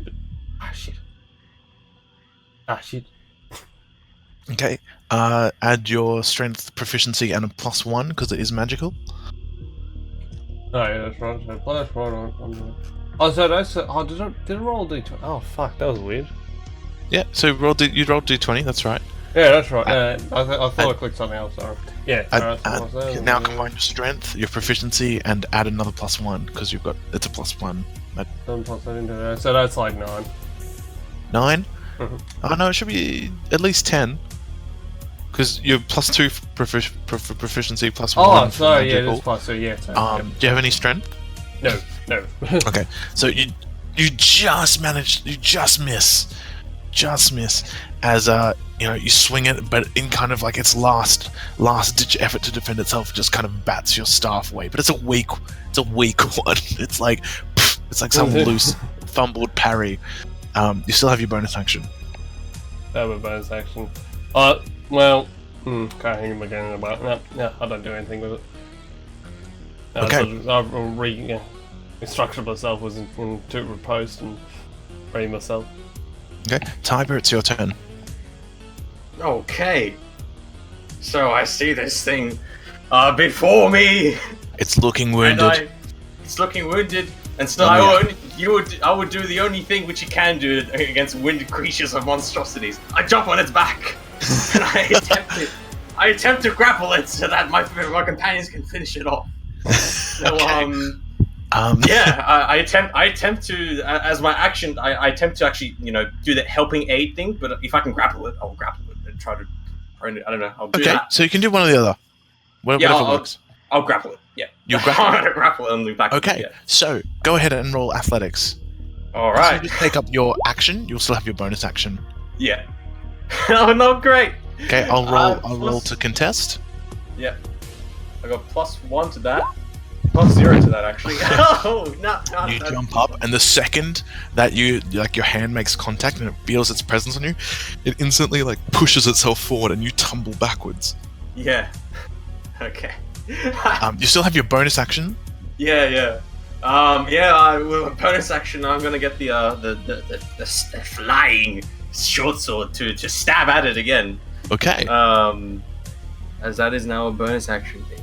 Yes. Right. Go ahead and make so an just attack not roll. a spell attack. Because I'm cast back. However, I still will this thing to attack. It does a total of 12. 12 to hit. 12 to hit. That hits. Go ahead and roll your damage. Alright, so that's 1d8 plus 2. Hey, max damage. Alright, describe the slaying of this foe. Okay. I jump on this thing's back, I get hurled back into the trees, hitting against a stump.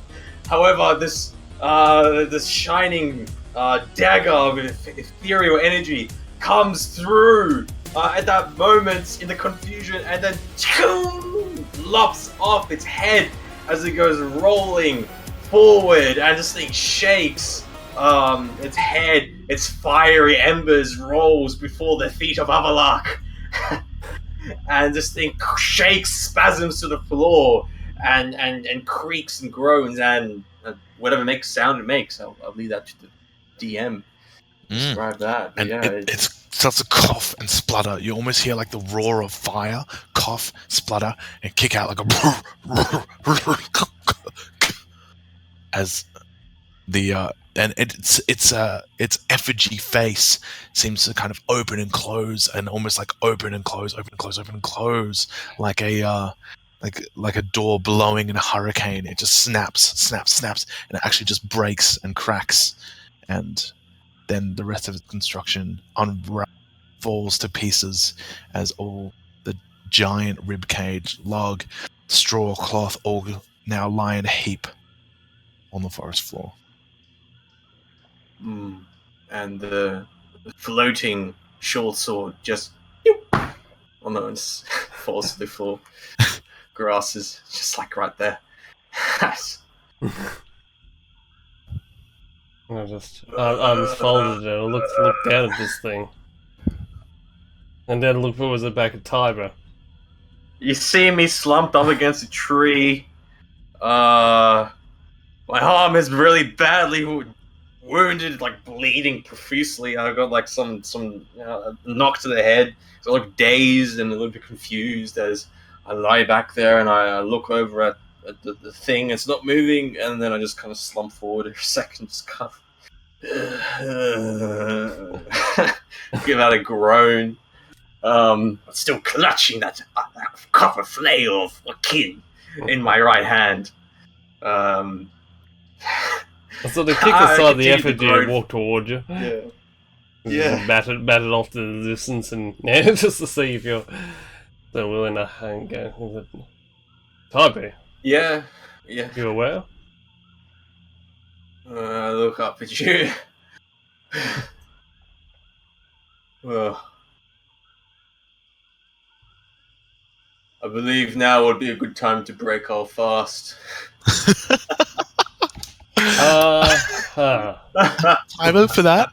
Have a 1d6 inspiration die. Just mark that you can use that on any ability, attack, or saving throw roll. Any d20 roll. Thank you. Except for as I chuckle and laugh.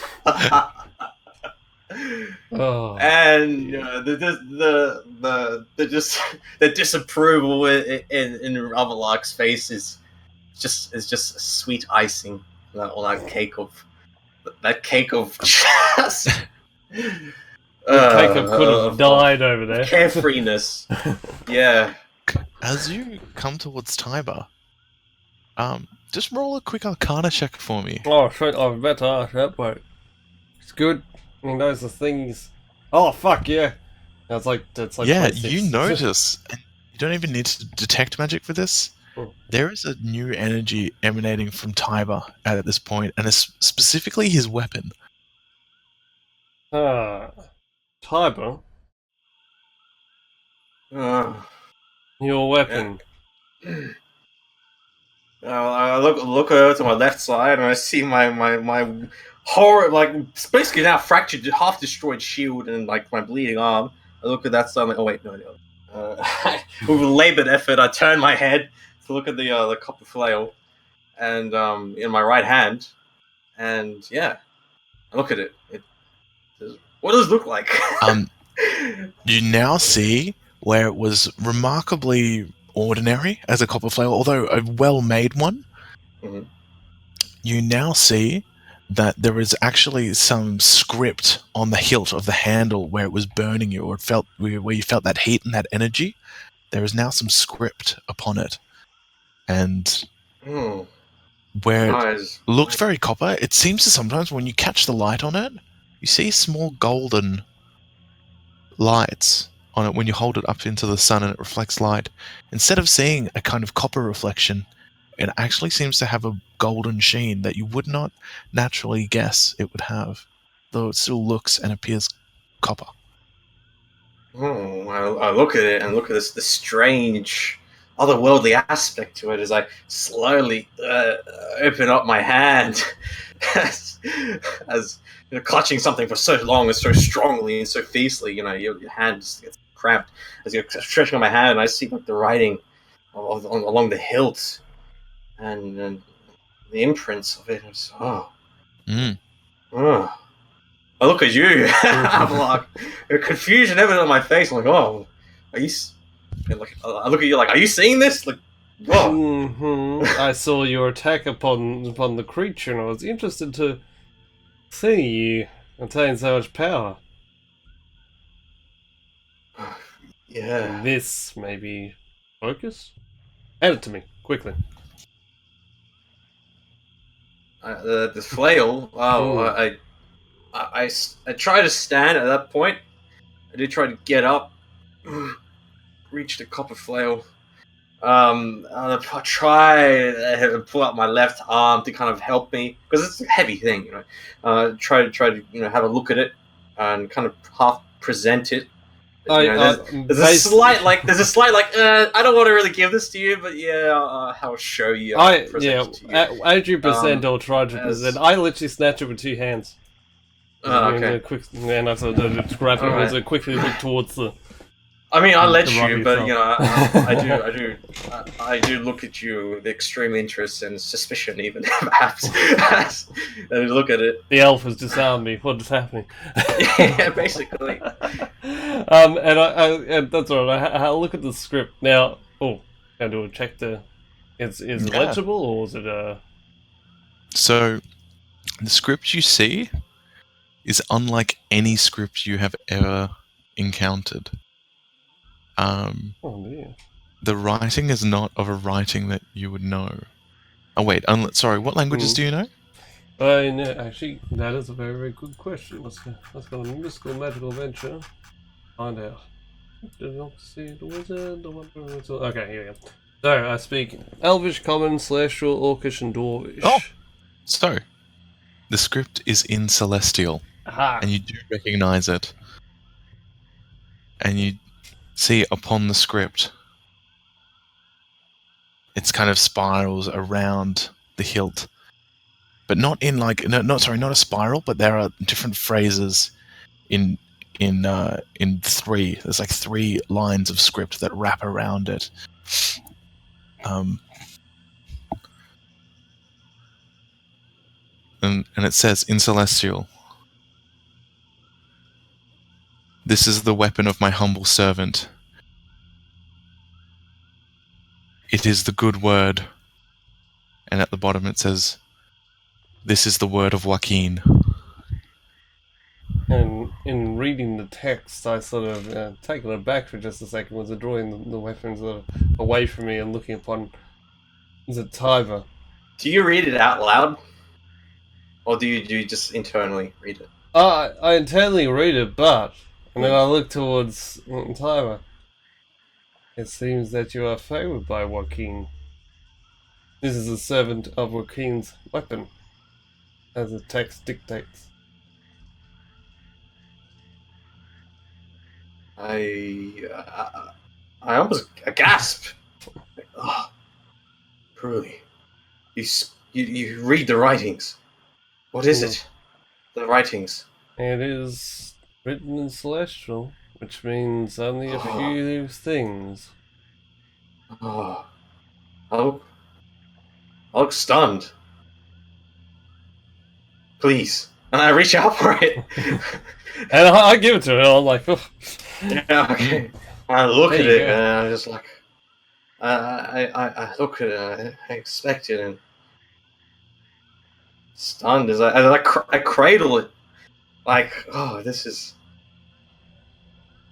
goddess. Yes, yes, I am your servant. I am your servant, Joaquin. And I call out before all the world to hear. Yes, and I grasp it. Yes.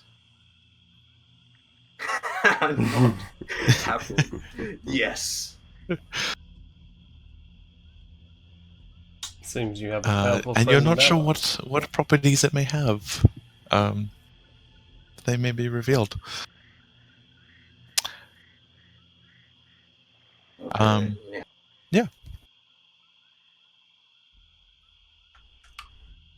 Well, Okay, I'm just nodding and just yes. Maybe just a little bit of blood loss as well. I'm looking a little bit Blood. pale. Just a little bit, but like I'm just like I almost forget my wounded state and my bleeding arm, horribly bleeding arm, and like I look a little And bit now- crazy. I'm like bleeding from the head a little bit. Yeah, go ahead. As you pronounce your allegiance and your fealty to the Golden Lady, you start to hear whispers happening around you. Whispers that Avalok can understand. And it's those phrases again and again.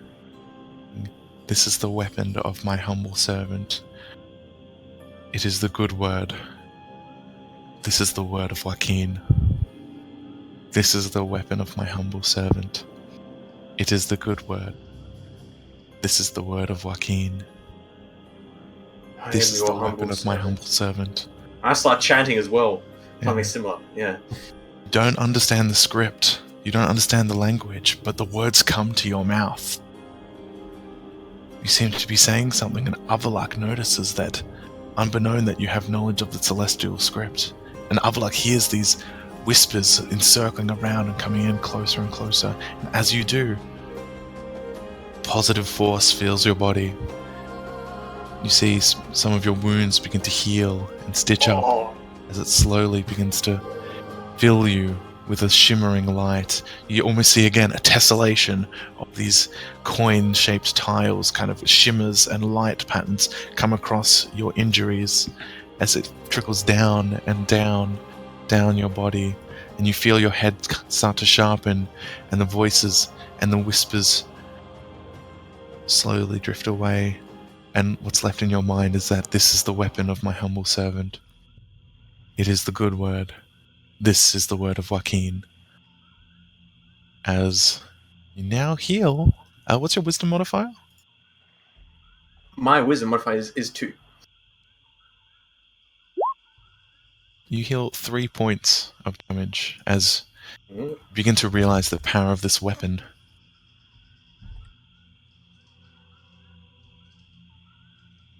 As it flows through my body, stitching wounds and mending flesh and renewing and feeling of positive energy, easing lactic acid build-up and perhaps shattered bones and other injuries as I feel just completely drenched in this positive, purifying energy and the scintillating gold aspects as I stand there completely taken aback, embracing the words of my goddess as they spin around. An aura from me comes as I look upon the sky. I look upon the shining sun, and I see, yes, I am the servant of Joaquin. Indeed, yes. What just so I know, what kind of flail is it? What is the how many ends does it have? How many ends does it have? It's sort of a kind of like a cylinder shaped. The end of it, like you've got like a bit of a chain. Everything. The majority of the thing is made of copper, including the chain. But on the actual heavy bit, which you strike people with, it's sort of like a imagine like a cylinder shape to it with some grooves in it and some etched writing inside it around it. So Mhm. it's not spiky. It's just like Yeah. relatively It's just kind of round a and heavy bludgeony. blunt. Yeah. Yeah, a heavy blunt edge to it.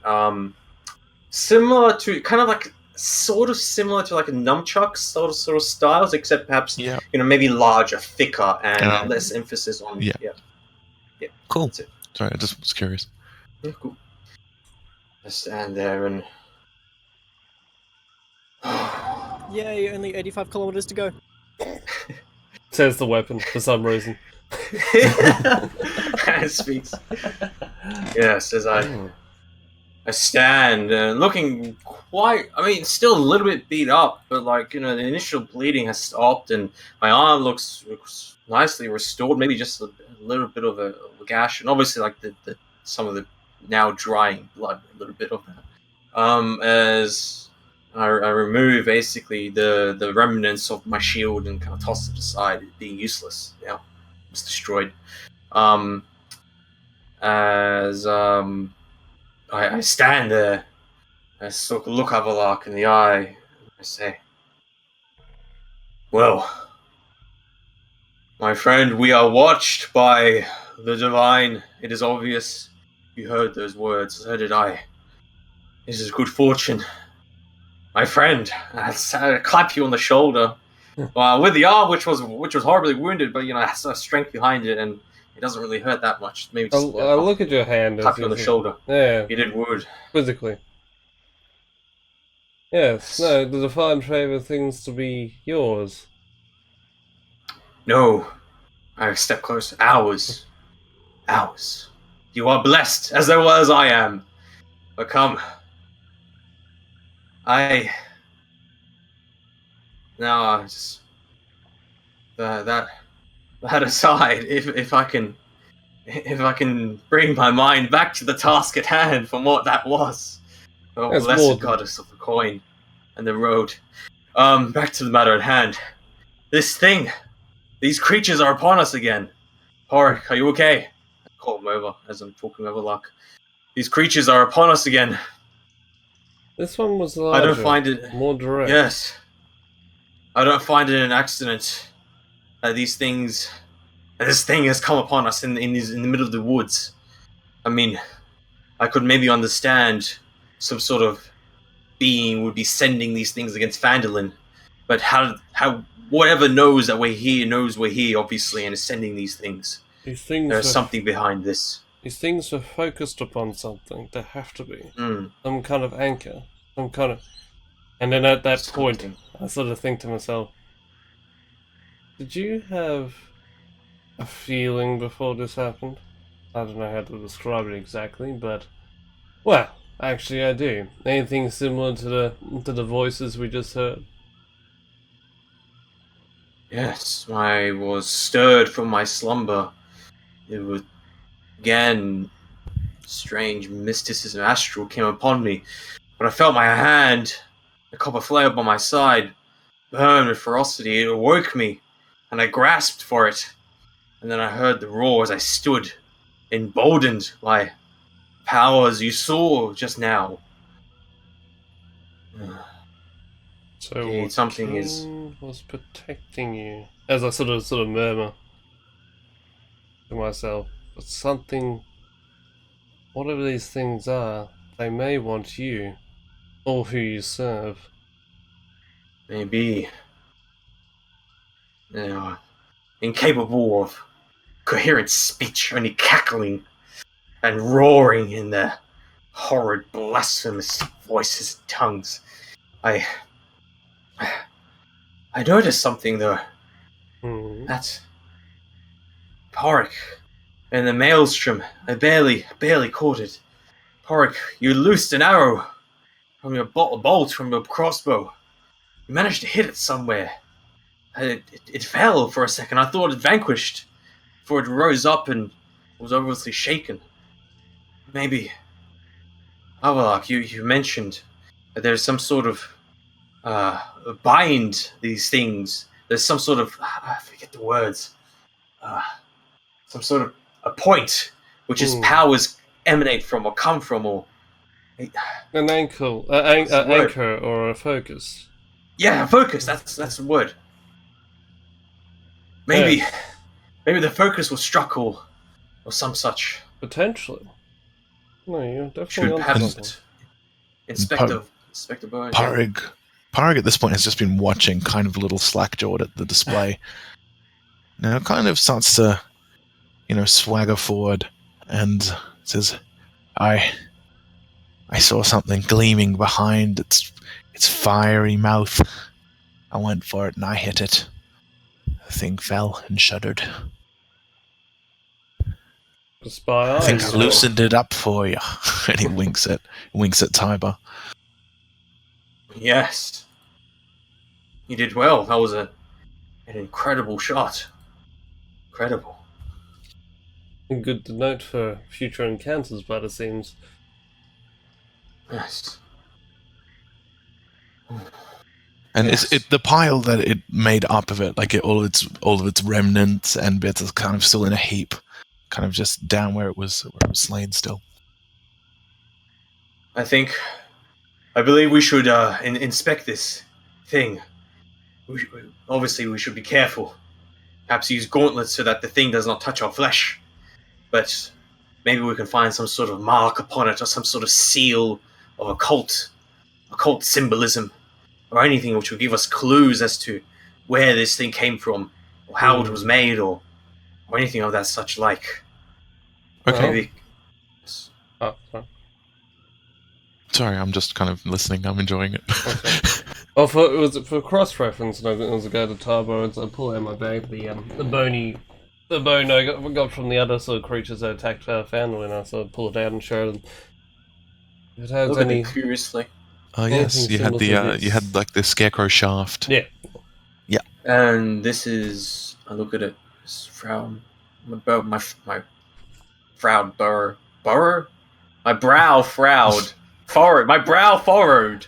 It's like Tyler, Tyler, collect yourself. There you go. This. I look at it like, what is this? This was one of the pieces of those scarecrow machinations that attacked us at Fandlin. Ah, If there's any similarities between this and this thing that we just destroyed, we might have a connection. indeed. Genius, great. As I'm walking around, kind of like walk a step towards here, walk a step towards the left, as I'm kind of like trying to decide what to do. Yes. I believe. And then, was it? I have an idea. Okay. A second, my friend. I believe I have a second. Perhaps. I'm surprised I didn't think of this before. Using these items here as a conduit, perhaps we could try and identify what this thing is. In some sort of, we could cast some sort of ritual. I perhaps might be able to tap into the workings of the weave of religion, of theology, of the gods divine. Perhaps this thing is a mixture of divine constructs, or maybe magical in nature. Maybe I can meditate for a while here as we finish, after we break our fast, of course. My stomach is rumbling. Maybe we could work upon trying to decipher exactly what this is. Maybe just for as long as we can spare. Considering Find what just happened, I think it's the best. This thing. Try to glean as much knowledge as possible. With knowledge, we can uncover the secret of this thing, and maybe it can lead us back to its maker, so we can send it back to its maker in hell. Yes, and I was say, yes, Tyler, of course. As soon as we find the demonic master bomb, I'm sure it'll be more than happenstance to find whatever the hell this is. And defeat it and whatever else. But for now, I think you need to sit down. I looked to say something, but I said, yes, you're right. Good. Give me my bag back. Oh yeah, I had it back. Let's break fast. Let us at least take care of the the most important meal of the day Yes. before we. Once we Yes. do this, yes, I will assist you in your ritual of identification that you wish to perform. Indeed. And we eat breakfast. Very good. Mark off your rations. Have your dried fruits. Think Yep. of Barthen and the fresh things he's made for you. Well, fresh. Yes. Indeed.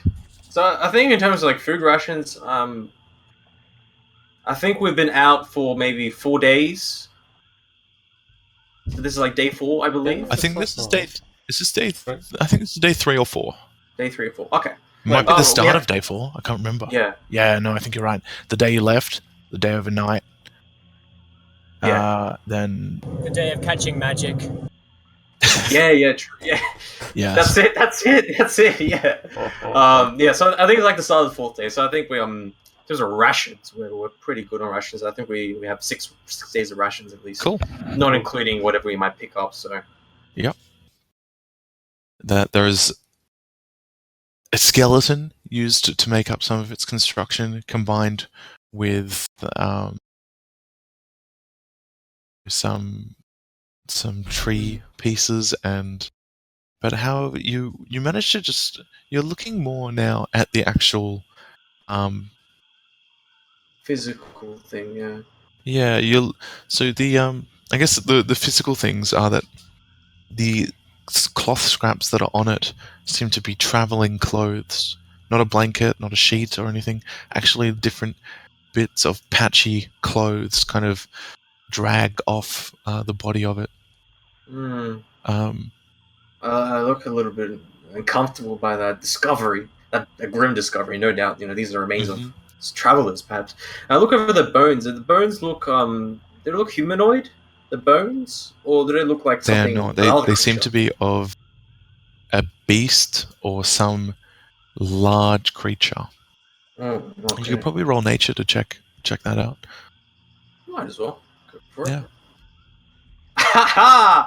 I know. Well, actually, no. I'm convinced that it's something it's not. With a 1. You think they're bones? Yeah. And you think, you know what? Something this big could be anything. These are the bones of a giant, Avalok. Look at it. Over here. I spy at these bones.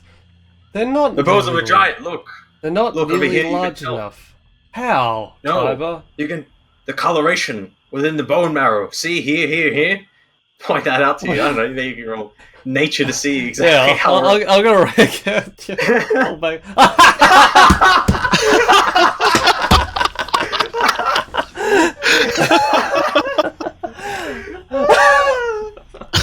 Yes, this is... Look at the giant! Tiber. It's not a giant. What? It's not. How can you say that? Look at these! I have a fucking roll 23. Avalok, it is the torso and rib cage of a very large ogre, which technically is not a giant, but it is very, very similar. An ogre is technically a monstrosity. It's a different race and species, but it is an ogre rib cage. And Tiber, I know in your And it flesh... would be Looks a like very a large female specimen giant as as well. well. You can tell where the womb will be located here by the edges of the ribs here. It's male, here and here. isn't it? What? It's a male. What? How can you tell that? It's not a giant. It's I have Wait, hey. studied this before. I've seen these in the archives. in the archives. Oh yes. I've seen drawings. Yes, as clear as day. As clear as I. I see, I remember it. Mm-hmm. And not to mention that you've just recently been awakened by Joaquin apparently, and the bludgeoning to the head was rattled your brain. Maybe you feel disoriented. Maybe I can tell you are wrong, human. Look at you like. What do you mean? I gotta scowl at you slightly as I look at you. Look at this. I thing, and cast look my hand. I look like okay.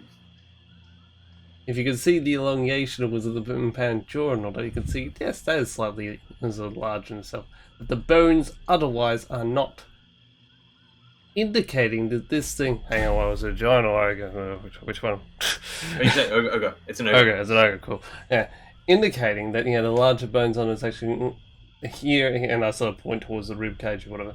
It has to be an ogre. Not a giant. Look, I'm convinced, but then again, I am kind of like my brow is furrowed as I'm looking at this thing, trying to decipher. Like, I obviously know in my mind, it's a giant. It's a giant. You're telling me otherwise. So I look a little bit confused, but I drop it. I'm just like, what exactly? Whatever you convinces yourself doesn't matter. Whatever. Basic construction of this thing was just it found particular bones, and it forced it upon its form. Mm-hmm. Yes. I don't look convinced, but yes, No, I still nod.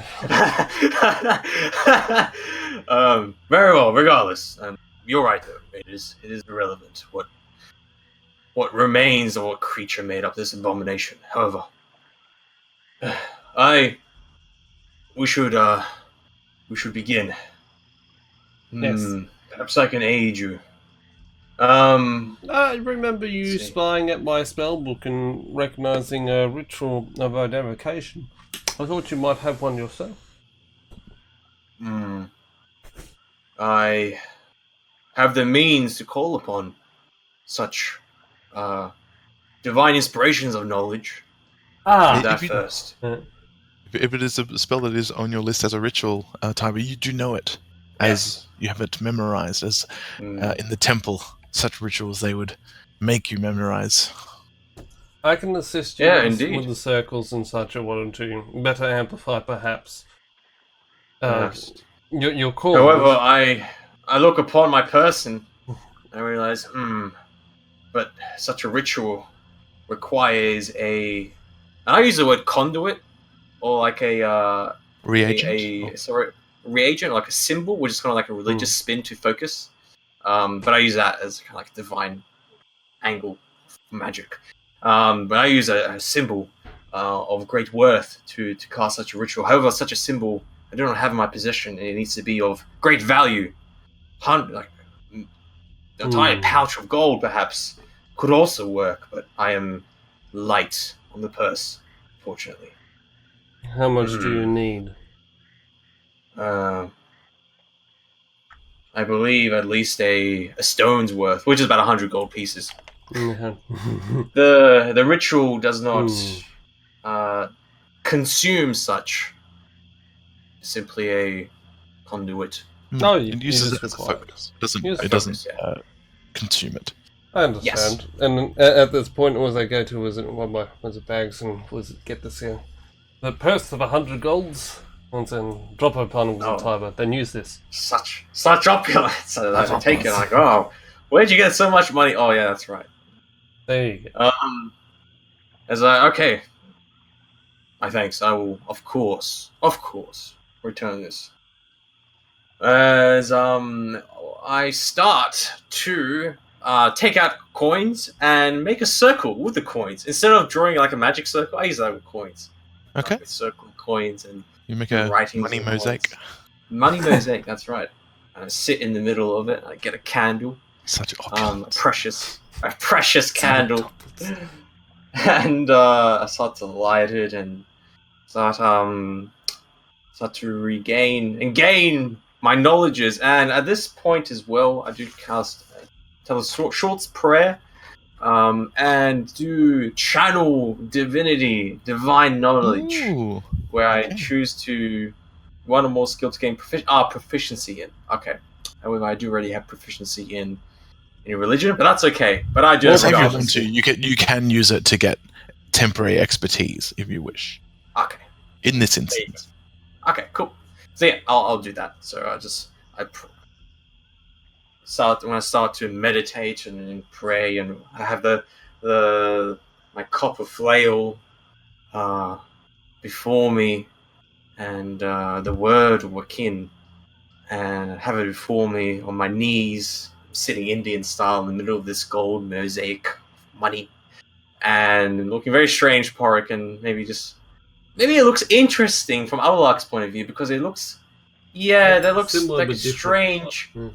very but you could tell like that could work. It's a little bit, it's missing some things, but it's kind of like the basics are there. Strangely enough, It's a possibility of it. Yeah. Succeed. yeah. And I sit there and I start to meditate and pray, and I gain my divine inspiration as my eyes slightly flash with divine knowledge, and I look concentratingly, focused and alert as I begin to cast a ritual of identify. Okay. So, I'll get you to make a religion roll right now. Mm. That's it's going to take several minutes for me to do that. Yeah. That's a total of 19. Hey. And My over the religion. next 10 minutes, you focus and meditate and seem to identify whatever things. As Yeah, you do so during this yeah, minute. yeah. Yeah, sorry, what were you going to say? I suppose I just let you know, like I'm kind of trying to approach this thing from the angle of, like, if any powers of divine make tampered with this thing. That's specifically what I'm trying to go after. I don't know if this will give the answer or not, but that's kind of the angle, divinely focused religion angle. Okay, thanks. So, as you meditate, a few things some thoughts and things start to become obvious as the truth as you continue your investigation of this entity now slain. You gather that while its physical makeup is originating from this plane, that once again, like the scarecrows, the force that inhabited it was not of this world. The energy is not divine, but there is a hint of it within. Not necessarily good or evil, you're not sure. There is another way to determine that. You can make deductions, obviously. But while it's not divine in its feel, it's almost as though you could tell this energy could, if it wanted to, be divine, if that makes sense. So it's an energy that you don't currently recognize as divine, but you don't see why it couldn't be. Does that make sense? It's quite cloudy. Yeah. I have to be careful with my words here. Yeah, of course, yeah. But it is an energy that is of that level, but it is not divine. As I sit there and just try to make sense of this strange imagery, yes, it's definitely not. It's definitely magical in nature. That is for certain. Still, that sort of. I'll use the word flexibility. So I kind of mumble the word flexibility. And you do detect two objects within its makeup. Two distinct objects emanate. As what the others see as I'm sitting there around this circle, they see the mural of coins, a circle of coins, and other shapes around the circle, all made up of the coins, start to gracefully, gently float up, not away, not moving its position, but still float up and sort of slightly dance, like a rippling effect, a little bit of rippling effect throughout the circle of coins, as hear a slight humming sound as you can tell, Avalok, that the spell is now taking into full effect after some time. As I'm standing there, my eyes are closed, however I'm speaking a few things. It is... It is definitely not, perhaps, magical in nature. Yes, the arcane, it runs rampant through it. The strands are difficult for me to pinpoint exactly, but I do sense the arcana strong with it. Further beyond it, there is hint to dabble a flexibility of belief, of power, of that divinity aspect to it. It is not. There is just a touch of it, just there on the edge. Question, an open-ended question that could become anything, should it choose to, whatever it means, as kind of like moving my hands around, trying to grasp at strands of information I'm trying to pull out as my eyes are still closed, but the coins start to become a little bit more lively as they kind of like move around slightly, but still keeping that circular formation. And there's something else within this thing. There are two objects of worth, their exact nature unknown, but there's something there. Shoo! And then concentration ends, and the coins fall to the floor as the spell ends. As I kind of stand there. Interesting. Hmm. There's something inside there. There's two things, 2 things. two items. I cannot grasp exactly how to see them, but they exist within this thing. Well, while you did cast Identify, you did manage to detect there were two things. You got the impression that in there somewhere is a now dead, I would say like almost like an arcane, almost like a focus or a capacitor or something that essentially would serve as an antennae to this creature. It would more or less give it a link. It would code it with something. And then also actually within its body, is another object. It seems to almost act as its motor. That powers it, that gives it life. Inside there is, how do I describe it? I felt something, like as if something inside this thing is the ear of the thing. This thing has an ear that it heeds the words of the power, or that commands it, that gives it its purpose, like an ear. I don't know how else to describe it. And within it, this ear is then connected to the actual source of its ability to function within it. And I stand amidst the coins across the forest floor, and I look at this thing, and I kind of speak out my thoughts and what I see, what I saw. And this thing is getting commanded or controlled from another location? The exact location I could not say at all. I just know that this was From attached to the effigy, that was the ear, and one attached to the body, which was the other one. Yes. The direction I am, and I absolutely unable to say. I did not detect any sort of binding, any sort of magical binding. Such a thing would be, especially for you, easy to identify. However, I did sense something strange over like that. Beyond it, far deep within the echo that this thing was.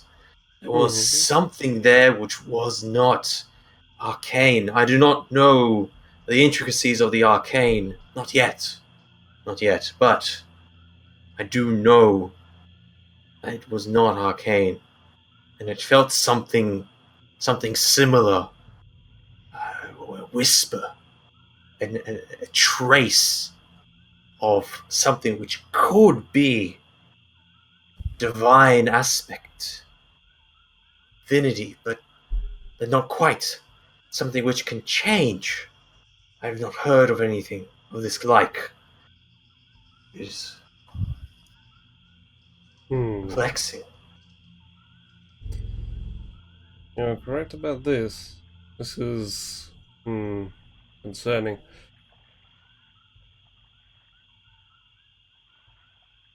I think.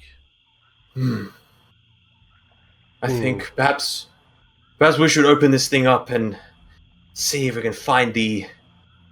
It's not correct. It's not the correct term. I know it, but we'll just use it for now. The ear and the core. I would say. Perhaps we can find these two items and maybe at least. Yes, if you had the physical objects, make it was a better conclusion, and perhaps I can use something to determine locations. Yes. But yeah, continue. Yes. Bark! I yell at him. He's like, aye. You have an axe there. You have an axe there. He does he? I think he does, doesn't he? I think it does. Yeah. He brought it out. Let's say he does. He pulls it Yeah. out. He's like, he hoists it out of his pack. He says, "Hey, you want me to? Bring that axe and chop it around here." And I Nasty. point. Yes. Bring that axe and chop it around here. Try to be a little bit careful. If you're able to, of course. I know you have wounded. Are you feeling a little bit more able? If you are, then please see if we can go about removing whatever it is which is inside of this thing. You can help us. And he now kind of swaggers up to it again, with that kind of casual step, and has the little hand axe in his in his hand, and is now like looking at you, kind of gesturing out, like almost like how much of a slice of cake do you want to cut, and is kind of going along this main body that's kind of a makeup of coiled straw and a tree branch that kind of intersects with the base of the rib cage as well. It seems to be the middle. He holds it above it and is looking at you with eyebrows up, kind of asking if. He says, I know. and he starts to chop away and chop away. And he chops for a good minute. It's quite hardy. It seems to have been, whatever this stuff is, it seems to have been hardened by whatever arcane construction it went through. But there is a deafening crack the second he pierces through, and it splits in half down the line. He pulls it apart of the body, and you can see a small, multicolored, scintillating colored stone that is polished and smooth. Oh. This. I look upon it.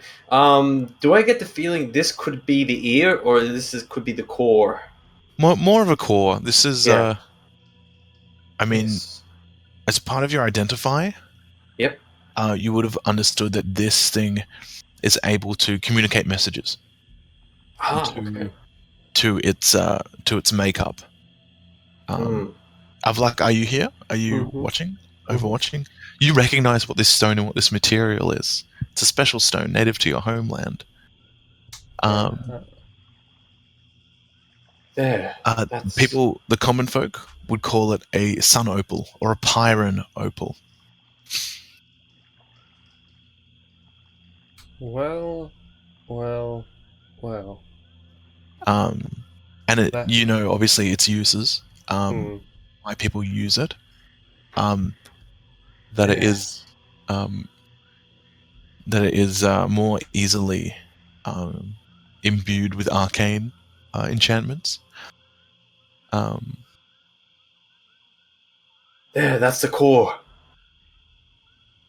That's Do you inspect it? Oh yes. What is? So when you pick it up, you realize it's actually 2 pieces, and they were just seamlessly put together. You pull it apart to reveal a glyph on the inside that matches up each one. And you instantly recognize what this is. It's a very common enchantment. People make them all the time, but it's interesting that it was here. You pull it apart and you reveal this glyph, and you can see that these are sending stones. And you know that this enchantment and these to not be sinister in nature at all, but rather an innocent thing. This is a fairly basic enchantment that even nearly any mage worth their salt could put together. You pull them apart and you realize this is a sending stone, so it must have not been part of the actual intent or the power source of the creature. However, it seemed to be part of what made the intent flow down into movement of the body. And you get the feeling that this is not actually something that is necessarily evil, but it was making up part of its construction. So you now have in your possession a pair of sending stones. That's cool. I'm not sure if that That's popped cool. up. Yeah, probably. But- Yeah, it did. That's Okay. really cool. Ah, shit, that's cool. And I was going to type, what is a Sun Opal with Sending Stone? What are they doing Sending. here? Oh, it's a simple one. And you know them to be used often by well-off people who have important business and wish to communicate important messages. You can use these to, and you know that they are always uniquely done. So this is a closed loop between these 2 stones.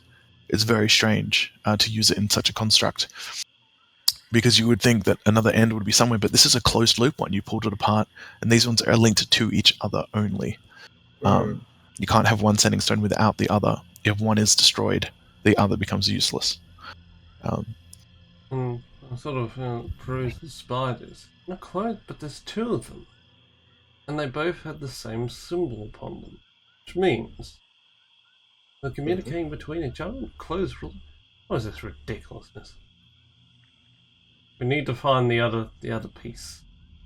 The other thing. And while you're inspecting that, Parik is already sifting through with his axe and has made it to the soft, straw effigy of its head, a huge, seems like a hessian sack that had, eyes gouged out and a jaw ripped out. And at the ends, the straw is burnt and crisp, but the actual thing was not alight otherwise. And as he's sifting through, you hear a tink as the steel of his axe collides with an object. It looks to be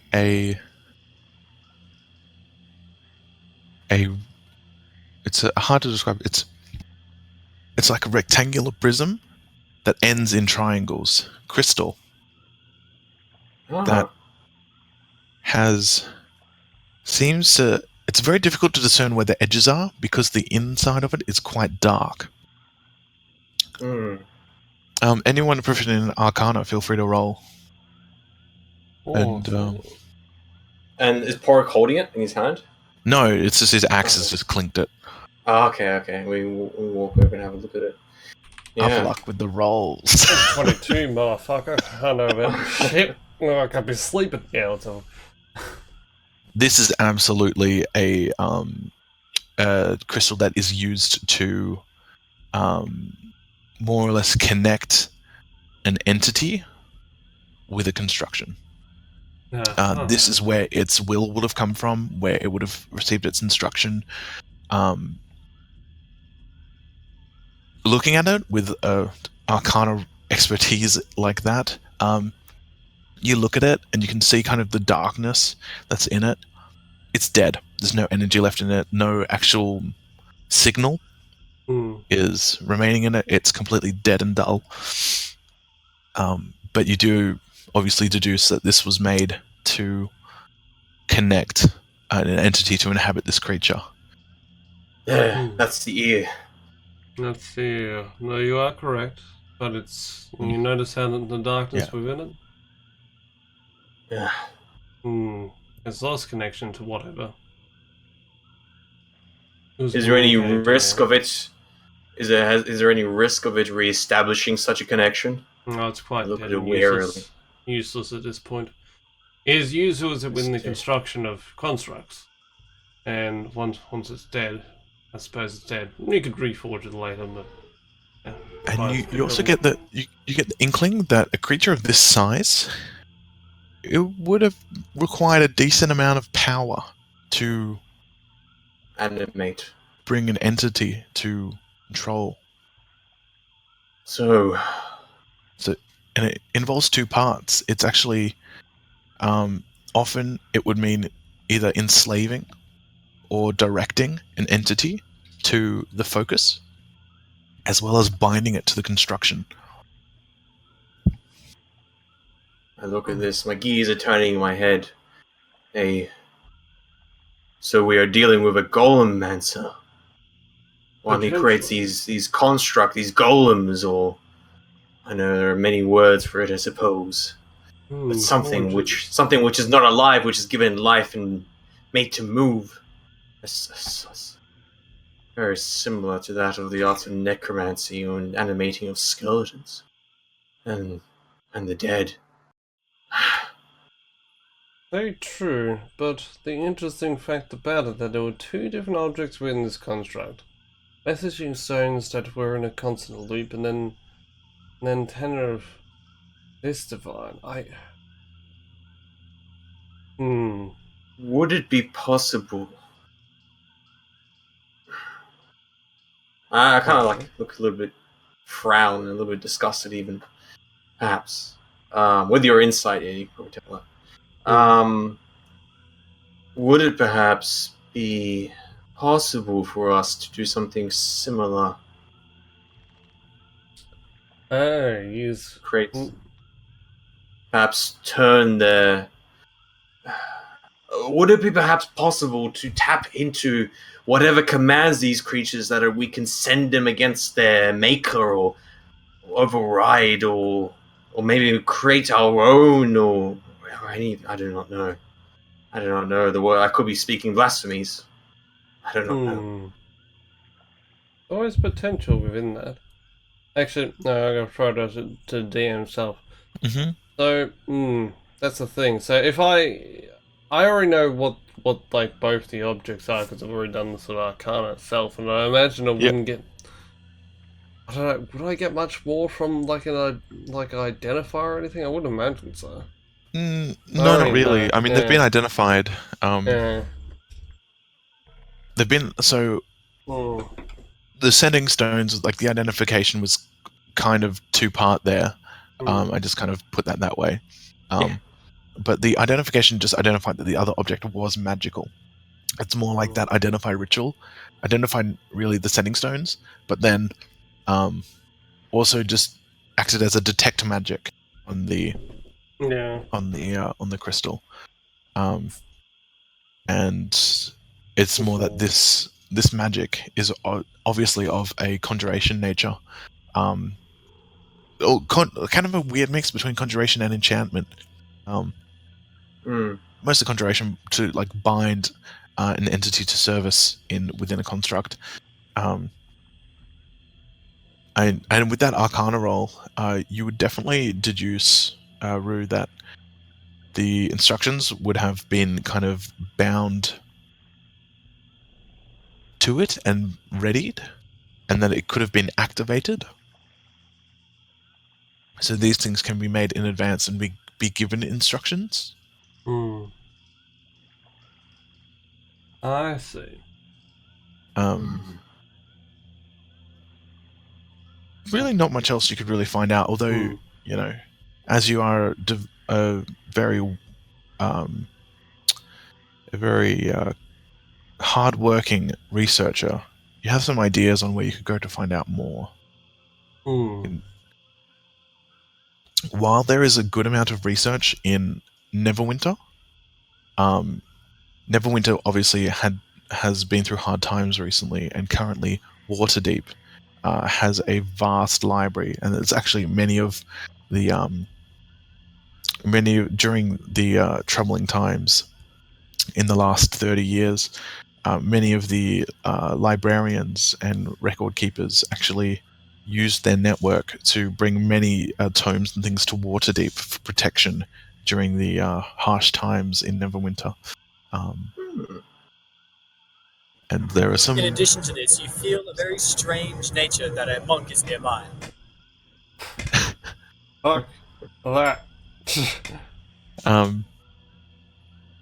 Yeah, so it's all you can gain for now, and you remember that there is a vast record base and library in Waterdeep where you think you may be able to research more. Because that's your Sage researcher feature. That's what I mentioned. Well, I don't think we'll be able to glean too much more from just standing around here, but we do have these two objects. I suggest you keep them safe and locked away.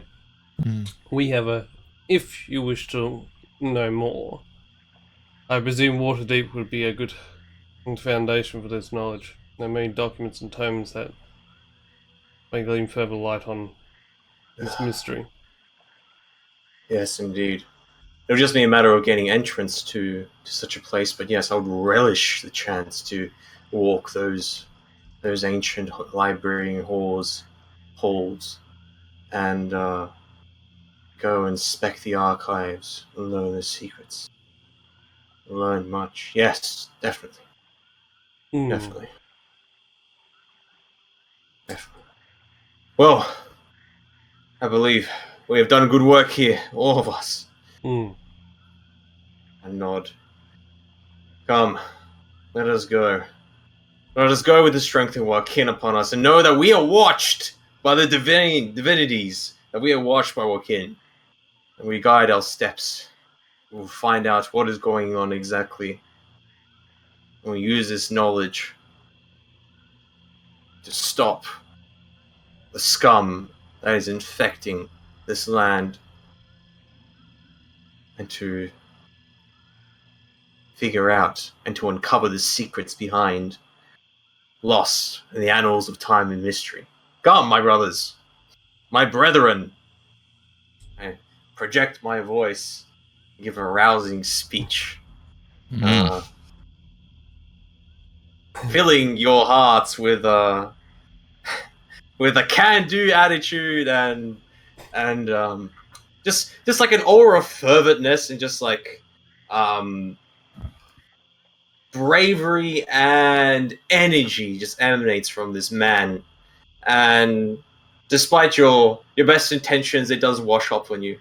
So, and that washes up on you in the form of 7 extra hit points, sir. Ooh, 7 temporary hit points to all of you. 7 temporary hit points. Oh, fucking take them.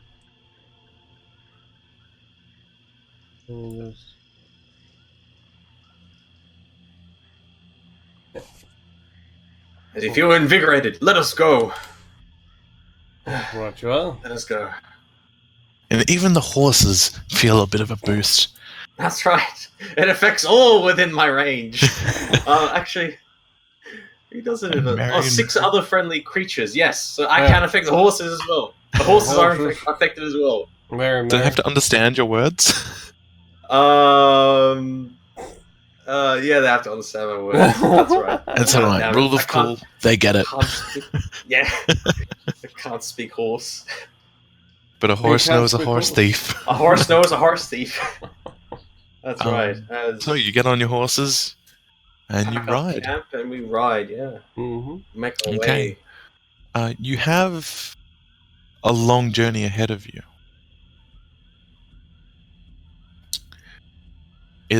At this pace, it would be roughly,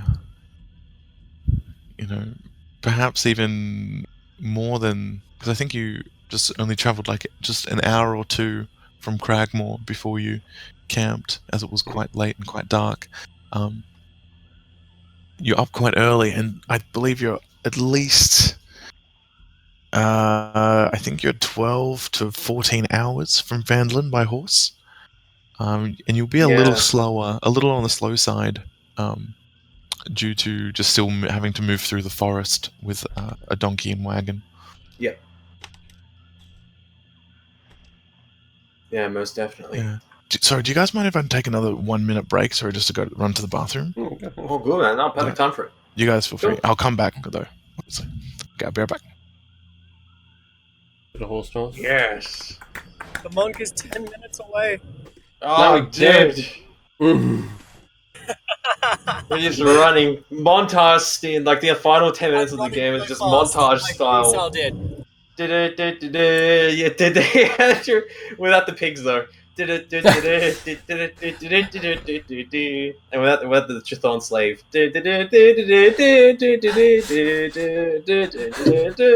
Chased by an owlbear. Oh, careful, Ferrum. Oh shit! Just avoid. GG. I like this Ferrum. tried. Like he tried, he just spits in your way and it burns away the road. So you get on your horses and you're riding. Is Indeed. there anything you wish to especially be doing on your ride? I suppose, like, I probably would mention, yeah, I have by this stage put on my armor proper. It's fairly dirty, and rusting even. I don't know how to take care of it. Yeah, I'm just moving through the woods, as quickly as possible. Keen to get back, very keen to get back to town. But yeah, aside from just trying to be aware, there's nothing particular. I think I have a lot to think about. And Avlok, anything you're Oh, nothing I'd really. we're just sort of focusing on your ride? Yeah, on horseback at this time. I'll wait until I'm back, more towards the town. Well, in the town. Once we get situated, yeah. But for now, yeah, just riding. It would be good to Can you sleep in roll a bed survival again. for me? I'm like 100 meters away from my house, and then I'm gonna run inside. That's He all wants right. to roll I'll just catch you up after. I'll catch you up after. Yeah, he wants to roll survival for For- to see if his character knows where to go after. Yeah. No. We might even have to do a solo session, just me and Osborne, actually, Yeah. just to kind of catch him up. Anyway, Cool. Dance around, yeah. It'll be good to sleep in a bed, Avalok. Very good. you're hearing this as you're kind of galloping along through the forest, and you can't wait to be rid of all these crickets. These damn crickets that have been quite ambiently in your Tyler, ears all the time. Do you hear them louder now? Or is it just me? What?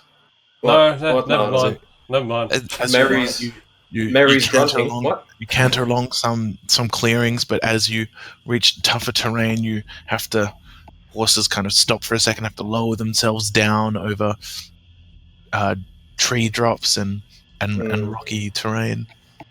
It's still quite difficult as you're moving for the next hour when you hear the howl of a wolf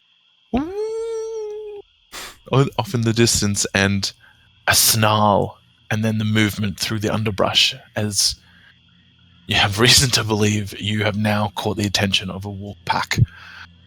Oh. Thinking fast, my feet. Avalok. They're now moving toward you. You can hear them. You can't see them yet. You see little movements in the trees around you from all directions. Tyburn. Right! Right for a clearing! And we fucking gallop. Okay. I saw Roll animal galloping. handling. Oh Yeah.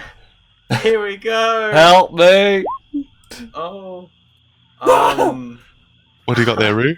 How do I handle it? It's a 2. Okay, so it's a 9. Okay.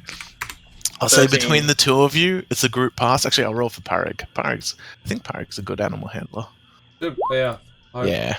Okay, so that's a group success. So you do manage to maintain control of your animals. Avalak, yours seems to not trust you at first, but seeing the other two horses, maintain composure, it falls in line and carries on with the group as you now charge through through this dangerous terrain with wolves hot on your tail. However, your horses are a little faster and manage to escape away. I'll roll. I think just roll one more animal handling check now. All right, here we As, go. as you're now there you go. running through the underbrush, now coming out into a clearing. I got a 21 total, but I'll roll for Parag. As as Avalak and Parag tend to lag behind. Avalak's horse is still not enjoying the experience, and Parag is a little slowed down by Mary and Mary.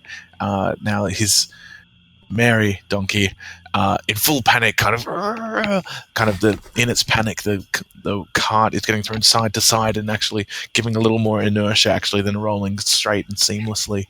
The chicken aside, you're just flapping its wings. As you're crossing this little clearing, you can see actually that there are indeed a pack of 3 wolves following you. Here! Gather round! I scream back towards the rest of them. Gather round the clearing! And, if I'm in front, I will try to dismount the horse. Yeah, so you were in front, and the other 2 were behind, so you'd have to double back if you wanted to protect them, or are you trying to just... Yeah, I'm just trying to get myself in such a way where I can be in a clearing, and then once we're in the middle of a clearing, or an open space, basically, then I dismount and try to... Actually, I'll probably circle back and try to regroup with it. So you circle back and regroup with them? Circle back, yeah. Avalak, what are you doing? Well, that's the thing. If I see towards a time or so, I in front of one of them, I presume you'll have like some kind of you pointed or you'll like indicated where you want to stop at. Yep. So I sort of stop there, whatever. Trying to rear out the horse a little bit to stand here. Bring the wagon around. Mm-hmm. Defend here. I scream. Parag circles around, comes in front of Mary and Mary. Kind of vaults off, instantly drawing his hand crossbow and short sword, ready to fight. I'm going to say right now, roll initiative. Yeah. This is the no mercy forest today, guys. Fucking forest trying to kill. Yeah, trying to kill. Fucking 9. So, what are your initiatives, guys? Alright, that's a 13 for me. That's nearly the same as last time. Yeah, and 9 for Avalak. I'll roll for Parag.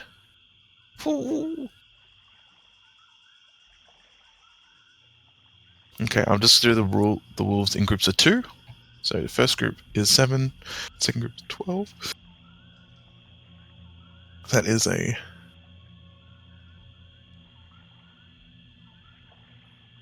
Time, you just gotta flatten them real quick. Imagine a couple fly. That's it. Exactly. Ugh. Keep around. Don't let them get to the horses. If they spook, they'll trample us. Well, perhaps then. Good point. Spread out, but keep together. So first up, 2 wolves are going to, as you circle around Tiber, they're going to come up on you and make, they're both going to move up and attack. The first one moves up first and is going to roll, it's going to just come up snarling at you, then jumps up on you and starts biting at you. That is a 17 to hit. That hits me. Okay.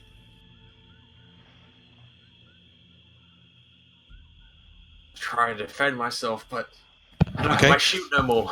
You take 6 piercing damage from the first one, and the second one comes around from the other side, and using its pack tactics is going to now kind of flank you and get some attack rolls on you with advantage.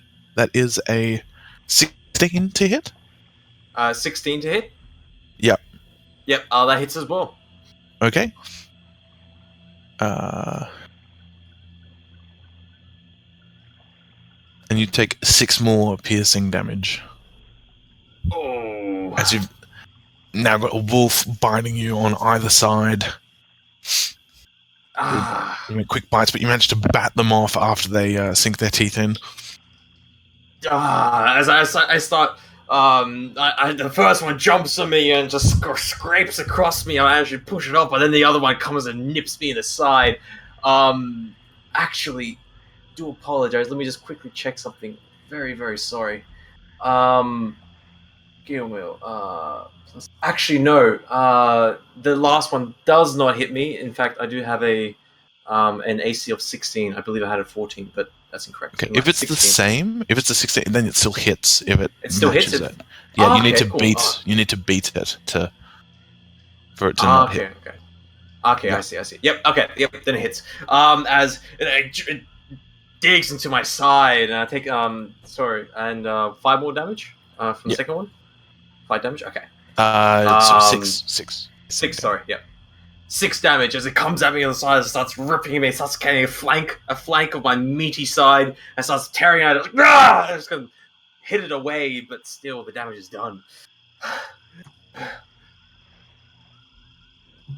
Okay, and it is your turn now. Okay. Ooh. It's my turn.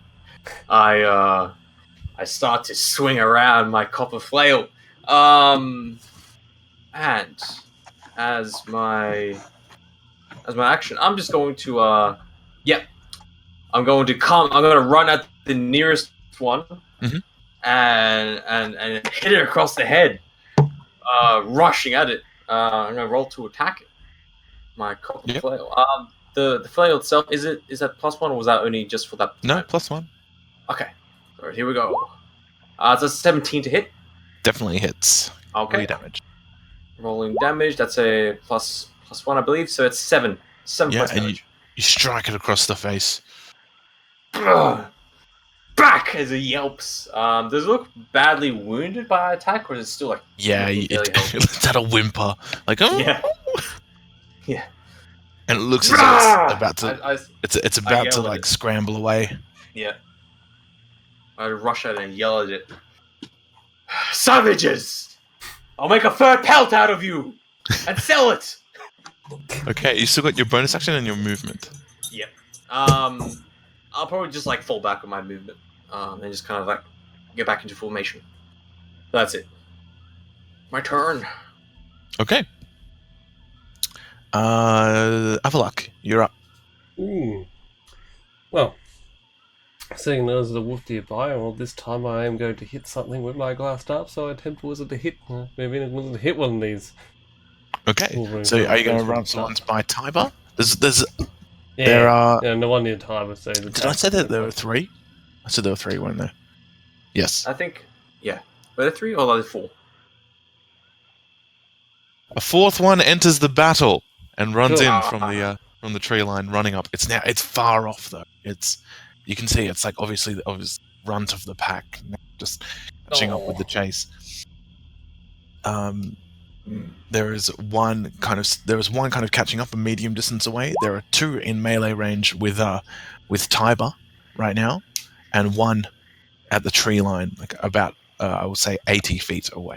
Just make out the distance between trees. The one closest to the Tiber. I'll try. The one closest. So you try to move up to. You're gonna go for the one he smacked, or the other one? No, the other one. Yeah, because he's already the one still whimpering. So I was gonna move out to that one and give it a swift whack. Was a glass stuff. Roll your attack. Yeah. Ooh. All right. Proficiency, it's like 19, I think. Yeah. Yeah, cool. All right, so go ahead and roll your quarterstaff damage, which 2-handed. Yeah, 2-handed. So 1d8 plus 1, I think. Yeah. Cool. Oh, give it a 3 damage. Give it a whack. All right. So you do 3 points of bludgeoning damage. You've still got your bonus action. Oh no, that's right. I'll stand where I am. Is it ready? I can give this wolf a bit of a whack, and it's dazed and start barking at me. Yep. Okay, now it's the other wolf's turn. He's now going to come around and flank you, Rue, as you're in melee range of its packmate. It's going to use pack tactics and get advantage on you with its attack. Ooh! Oh! Wolf howl! Oh, yeah, I was about to Um, say shield, but fuck that, I'll go for anyway. Yeah, alright, so. Let's see the damage. That's going to be 9 points of piercing damage. There you go. And Oh, can you make a strength saving throw? why you do this? Oh, so what? Oh, yeah, it's a straight 15. As it comes up to make that bite on you, and it manages to connect with you and bite you on the arm, it puts its paws up on your chest and attempts to down you, but you manage to have your footing in the right place and manage to resist its pinning. I try to rip it off me while Sam trying to rip into me with blood. What else is going on? Like, ah! So I try to And seeing all of this happen, Parig is now stepping up to the plate, kind of just putting a round in his crossbow. He's going to take a shot at the one that's just come up to you. Stay together. What's his to hit? I don't think that hits. Nope. And after missing with the crossbow, he's now just going to run up to it and charge up to it with his short sword, and roll with the short sword attack. Again, unable to hit. As that happens, the fourth wolf is now kind of come in. He's now 50 feet away, and the original two that attacked Hyra are now going to keep attacking. The first one is going to attempt to bite you, and it rolls a total of a 20 to hit. That's a hit.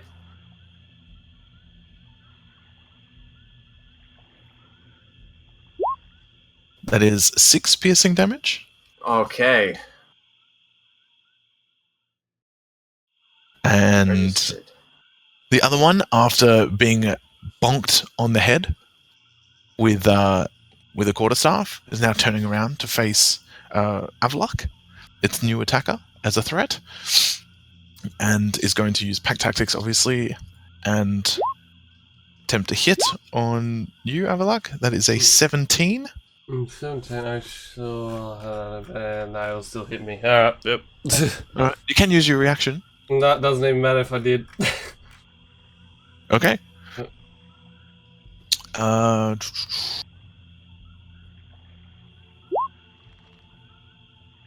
That is 5 piercing damage. Keep in mind you had temporary hit points as well. Oh, yes, so I'm counting my health points as they go down. So this thing grabs me, starts ripping at my tendons, grabbing my leg. I try to kick it away, but I stumble as it begins to pull the fabrics of my leather jerkin and my leather greaves. As I start taking horrible wounding, like I look really, really, really bad, really bad. All right. It's now your turn, Tiber. This thing is grabbing a hold of my leg. I just swing at it. There's nothing else I can do. All right. Back! So the last one that attacked me, was it the one that was slightly damaged? I think so. Yes, you did. You did. There was the There was one that I attacked. did. The one I hit. Yeah. The one you hit is looking damaged. Yeah. I'll go for that one. Okay. And try Roll to hit your it. attack. Roll my attack, and I will roll inspiration with this attack. Ah, yes, your inspiration that you have. That's right. Well, I'm gonna need it. D6. That's a 4 plus 4, 1 plus 11 total. I don't know if it's enough. 11 to hit. That just hits. Ah! Go ahead and roll your damage. All right. I needed that. All right, there we go. D8 plus 1, 6 damage. 6 damage. Okay, that's a dead wolf. All right, as it comes, it's grabbing me, biting, chomping, eating my flesh. Horror in my eyes. I just swing the flail and hit it. It smacks against his head, cracking his jaw. It whimpers and falls to the ground, much like the dream of the root that I've had of the polar bears. Okay. It falls limp. You've got movement and action remaining. Yeah. For the rest of my action, I then as a bonus action. Yeah. Yeah, as a bonus action, I I must be back. I cannot. Joaquin, shield me away. And I grab my pendant and I cast Sanctuary upon myself. So that whenever a wolf wants to attack me, he has to make a Wisdom saving throw. Okay. Otherwise, cool. I have to pick another target. If I do that, remind me. Cool. Yep. All right, that's your turn. Avalak, you're up. I'm being ripped apart by the wool that got on my front, and I tend to sort of struggle with it, and it's like, enough! And at this point, I cast my magic missile. Hit three of these assholes. Just a level 1. Okay. So go and roll 3d4 plus 4. 3d4 plus 3. Okay. But you just roll 3d4, and we'll just add the 1 to each of them if that's easier. Oh, okay. So don't worry about that one. So this that? Yeah.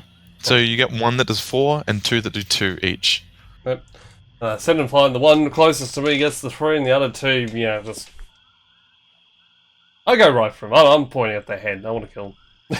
Okay. Or the 1 that you hit with your stick the first time? No. He gets 1. He gets the 3 damage. The 4 damage one? Yep. Oh, the 4 damage one, yeah, sorry, yeah. That slides into him. He's looking very, very wounded. As it's sort of, so they're all sort of like, sort of pass, one got passed through here, and the other 2 was sort of heat seeker, was it towards the other two wolves. Okay. Yep. And so the other 2 take a magic missile each as well. Okay. And I tend to fall back a little bit, or struggle off this damn thing, or something. Yeah, but I probably was All right. Wolf number 3 is going to attack you again, Avalak. Oh. Rolls with advantage for pack tactics. Unfortunately, misses. It kind of snarls and you manage to like block it off with your staff. And the other one, that was 50 feet away, is now closing in at 20 feet away. Actually, it's going to use its movement and actually catch up with you. So it's now actually bearing down on Parik now. Seeing Parik kind of jump in and join the fray, it's going to take him out. Okay, but it uses its whole thing. Parik, now with a wolf on either side of him, is going to attack the one between you and him. He's going to roll his short sword attack and hit, and that is a 1d6 plus he gets his sneak attack. Hey. Not doing a very damaging blow, but he just manages to just stick his short sword swiftly into the neck of the wolf, almost instantly, just quite swiftly and deftly. Being a man who knows his way around a beast, manages to disassemble this one with a swift ease, and is going to make his bonus action to shoot his crossbow at the one that is harrowing down now on Avalak, and shoots his crossbow, and no disadvantage because of his amazing feat. That is for him, unfortunately, a miss. The crossbow bolt just whistles through the air, like barely missing you as well, Avalak. Just whizzing past. Wish pass and.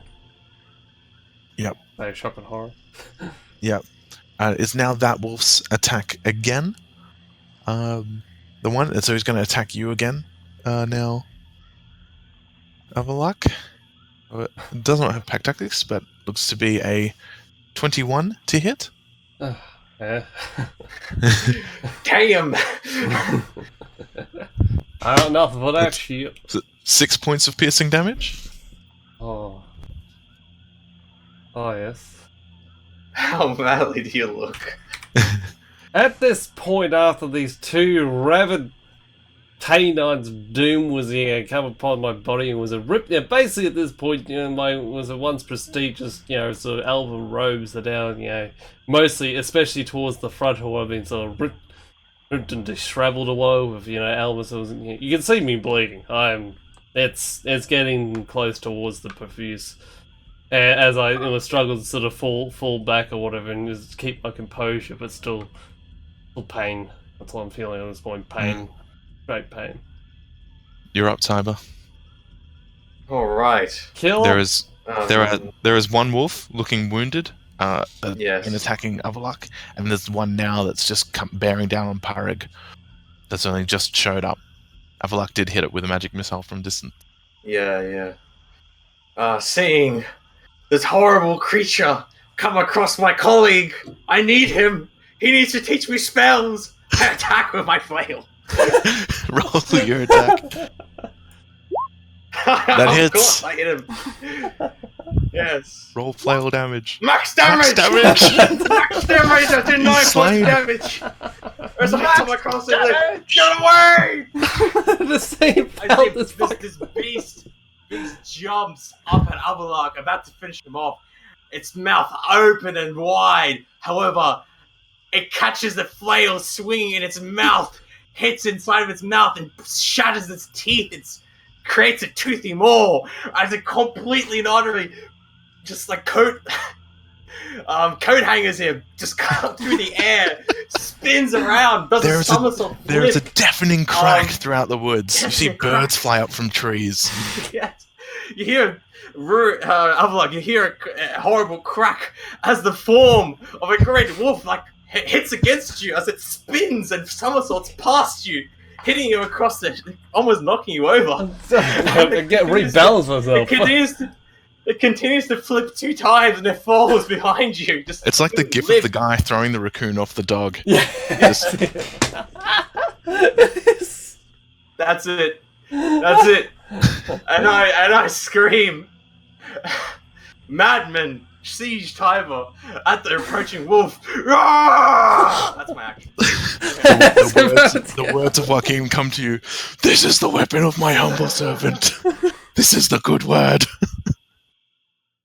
Very Hear good. the word of Joaquin, and I point a flail at them. Oh, just trying to balance myself. It's like, oh my, what is happening? They're only wolves. There's a dead puppy. You still have your bonus and your action and your movement. Oh, that's pretty much it. Yeah, that's my. Alright. Tybee, yell at the other wolf. Bonus. Yeah, I did. I did. As a bonus action, come at me. Avalok, you're up. Oh, wounded and There's amazed one surprise. wolf left, and it's down on Parag. Oh, down on Parak, and there's a dark, deep rage descends upon Wizard and Havelis in the mind order that wolves could destroy his form. So he decides to cast Chromatic Orb to burn this fucking thing. Very good. Nothing. Alright, so let's see if we hit. And I use my divination and Very good. So So what is that? What number? we'll see. So 4, so I change it to a 17. Okay. Ah, thank Christ. That hits. What level did you cast it at? 1. 1? Okay, go ahead and roll the damage. And what damage type? It's gonna be fine. I'm gonna burn this fucking thing. Cool. Burn it. Let me just get the proper roll, and it is 3d8. Yeah. Do that. Oh, that'll do. That'll do. That's enough. I don't need to pop it up anymore. Oh fuck me, it's strong. Yeah. Those divination dies. And with this dark rage as it goes on, Holy shit. throw this ball, this foot, this ball that just streaks towards this wolf or whatever. The wolf sees it for half a second, then he sees nothing, and then we see a fire near the forest. Incineration. Equally epic as that. As you see the burning carcass of this beast, you think of Morthos glaring down upon that evil bandit. As the hellfire took him, in the same way this wolf is taken by the flame. And at this point, I sort of spit to him and said, "Nah, Dashalak." And anyone with Elvish would know how bad. I was like, "Fucking cunt."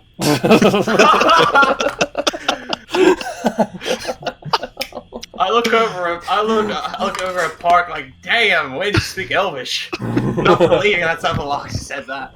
Damn. Alright. Damn. Now I reform my composure with my bleeding and my ripped clothes. You reform your composure, but I almost fall. Yeah, I'm badly damaged. I visibly limp towards you to see if you're still alive. Yeah. Time. I'm kind of bending up. Yes, you okay? Been better. Where's Podrick? He's... Oh, there he is. Or other side. Okay. Mm. Okay. Let's get on the horses and go. Shall we before any wolves arrive? What time, DM? What time of day is it? Is it about the I mean, afternoon? it's only been probably 2 hours since you cast off this morning. Oh. So soon. It's early. Okay. It's early. early. This happened like not long after. Okay. Let's just bandage up as best we can. Right. And, You can take a short rest if you like and spend some hit dice. yeah, absolutely. We're going Yeah. to do that. Okay, better not to say. Better thought. I'm just going to, and it's sort of you see what was a feet, sort of dropped for a second. I sort of slowly sort of dropped towards the ground. Let's meditate here for a second. Yeah. Or whatever you humans do. I forgot. Okay. Rally damage. So you take about 40, 45 minutes. Yeah. Um, For short rests, how many hit dice can you use for short rests? I believe as many as you like. I think. Let me just check. Poor old wizard doesn't have much. Let me show you mine. Oh look, there it is. I'll roll 2. Cool. Nice. Rue, that link Okay. is what I imagine you just did. Yeah. So while still wounded and in pain, you manage to just put yourselves in a state that would mean that you will not die. You manage to take some time and you stop Not bleed bleeding, out and and you just you get that warmth back in your body. get a drink and. Or you don't happen to have anything finer? I mean, alcohol, whiskey, anything upon yourself. He says, actually, I do have a little bit, and he shakes his flask and chucks it at you. Gratitude. Hey, take a. It's a dark spirit of some kind.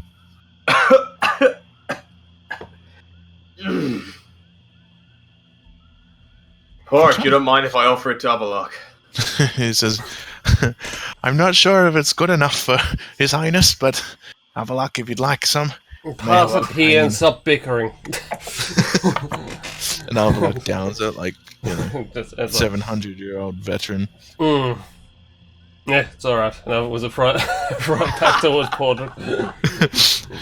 Like Avalok, how does it taste? Clumsy.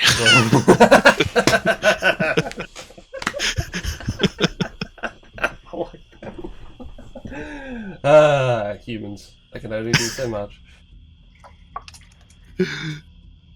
Oh, it's like type of country. Was it summoned down some of that? I don't know, Joaquin, was it ale, wine, what the hell it is? I'm like talking in tongues to this bloke because of blood loss.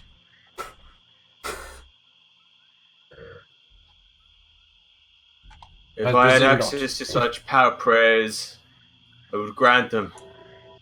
But unfortunately, such lie beyond my feeble powers. Fine. Yet, for now. For now. For now. But I will embolden you with a blessing. And I cast bless arbitrarily for everyone. Maybe against, maybe if there's any sort of risk of getting infected from the disease, maybe that might help as I cast. The blessing of Joaquin upon you all, as you do feel a sort of shimmer of power, but not quite healing.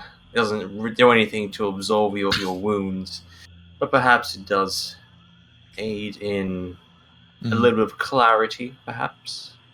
You feel that despite your wounds, you should be able to carry on and perform without disadvantage.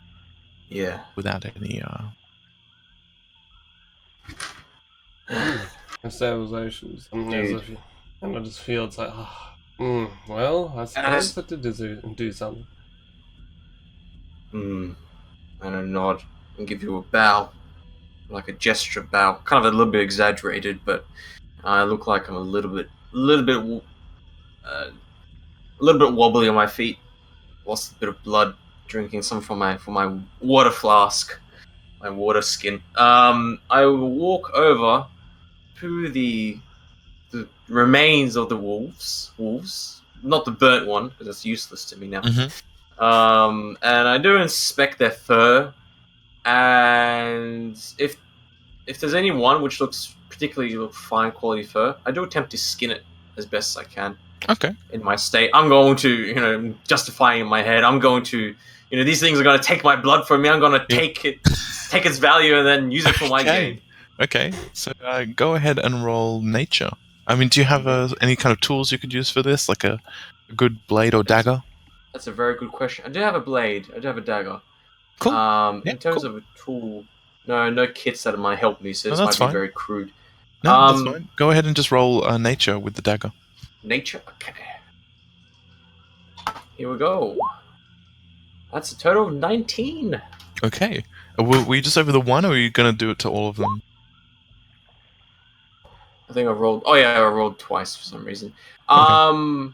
Just mainly to, like, the one, but, I'm probably only going to have time to do one. There is one that looks quite fine, and this one was the alpha. This is the big one. It's got a larger fur, and you managed to skin it off and get a decent-sized fur pelt off it. Yes. It's still a bit bloody and stuff, so you just need to roll it up and do some stuff to it later. But you can roll that up, tie it up. Yeah, I get to the grisly work. I mean, it takes longer for me as well. I'm not used to doing it. It's disgusting. Yeah. And I don't want to get my blood infected, but then again, I do. And while you're doing this, Park's just nodding. He's like, aye, fine pelt, fine pelt. And he's actually going to go up to one of the other ones and attempt to do the same. Yeah, and he just seamlessly removes the pelt of one of the other ones and gets a fur as well. D20s, man. I've seen more D20s than anything else today. It's telling us things. Oh well. You guys had some bad luck in the earlier sessions, I think. Yeah. That's just chopping on it. Oh, well, those two was it? Yeah, it's getting the wolves or whatever. I actually look down at my body and say, oh, I suppose at least I'll clean myself, so I cast my the cantrip was a participation. Blah blah blah blah blah blah blah. You can make up an elfish word for it if you like. That's really quick and short. Clean shit. Lalaloo. I cast Lalaloo. Kalaloo. Every time it's Lalaloo. Kalu. All right. Cast Kalu, or in the common tongue, prestidigitation. To clean yourself of. Just a blood and mud and rabies. Still, still a little ragged looking. They've ripped into your fine cloth a little. Yeah, they tore my cloth, so I'll need to go get a barber to be able to fix it. All I have found was fucking halflings. I don't know. Humans, foulest of them all. Oh, I was trying not to think of humans, but alright. So many humans around. That's right. So we rest up and sure everything's okay, and before we leave, I do put my third last gold coin into the earth, do a quick prayer for safety, and ask what can this to give us safe passage on our road back to Phandalin. So I do that. I push that into the ground. And I sort of look and say, well, considering so far, it's probably not the worst idea in the world. No. If we are ready, let us mount. Make our way. Okay. Look, still pale, but at least a little bit of energy. Okay. And you ride. Phandalin we get. You still have approximately, I'd say, 13 hours off. It's probably about, I'd say, 8 in the morning currently. So you could still potentially make it in the same day. It would be a long and hard ride, and there would be a cost to it, but you can attempt it in the same day. Hmm. Hmm. I think we'll rather go at a more steady pace. Make sure there's no risk of the wagon wheel breaking Okay. or anything like that. If so, probably at a steady pace. We could ride. However, we risk running into something we're not expecting. Okay. Otherwise, so. At this point, because of the nature of the chase, go ahead and roll group survival for All right. for directions and bearing. Just trying to remember. I don't know if there's the feat that I don't know if anyone took. I think it's a different one though. Yeah, sorry. 14 for myself, and Avalok got 20. Okay, I'll roll for Parig. So Avalak, you've got the you can see the sun rising, and you can kind of guess that that's the direction. And even though you've kind of were chased off this way by the wolves, because you did go quite laterally across, you think you can direct yourself to kind of veer back in the direction that you need to as you can course correct, so to speak. I'll move to the gallop or saying, gentlemen, let's move to the left slightly to try and move back around. Hi. Yeah, Very good. slightly off Very good. course because of the wolves.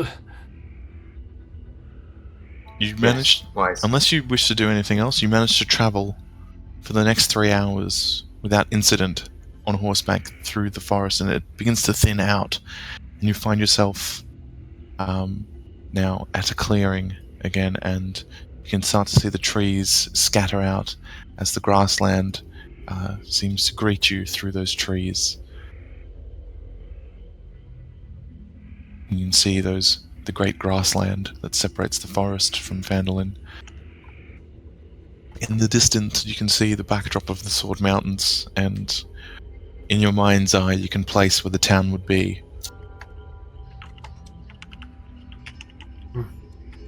Good to see that. To see that sight. Out of that forest. Perfect, but yeah. And it'll be over that way, wouldn't it? Sort of pointing around. Yes. Presume Yes, direction. indeed. Just there. I like a little bit taking on a little bit of a tranquil, mystical aspect as I'm starting to see our emergence from the woods, sort of like a trial by fire, especially for myself at least, and eager to do the work of righteousness.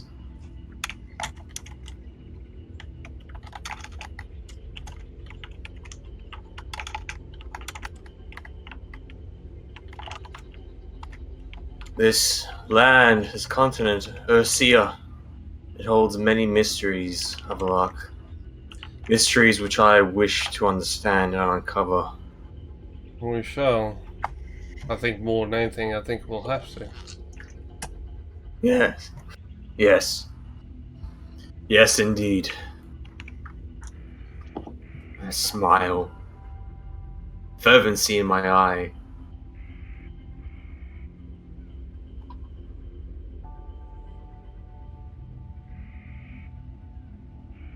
And continue to travel across the grasslands. Further incident for the next 3 hours. And you begin to see the makings of the Tribord Trail. Haha, there it is. Finally. What kind of weather is it now? It's sort of, I assume it's like afternoonish now, starting to become afternoon. Yeah, so it would now be 2 p.m. Okay, right now. so just after midday, and bright day, cloudy, windy, general weather. The sun's out. There's some cloud to the north, and to the north and to the east. But looking ahead, the direction you're traveling, it looks clear, almost as if there's a far-off storm behind you. Look at that ominous look. A fair day. Fair day's travel. Still have a little bit to go, but so far so good. So far, so good. Just keep an eye for any goblins. I'll raise my voice, just talking to the group in general.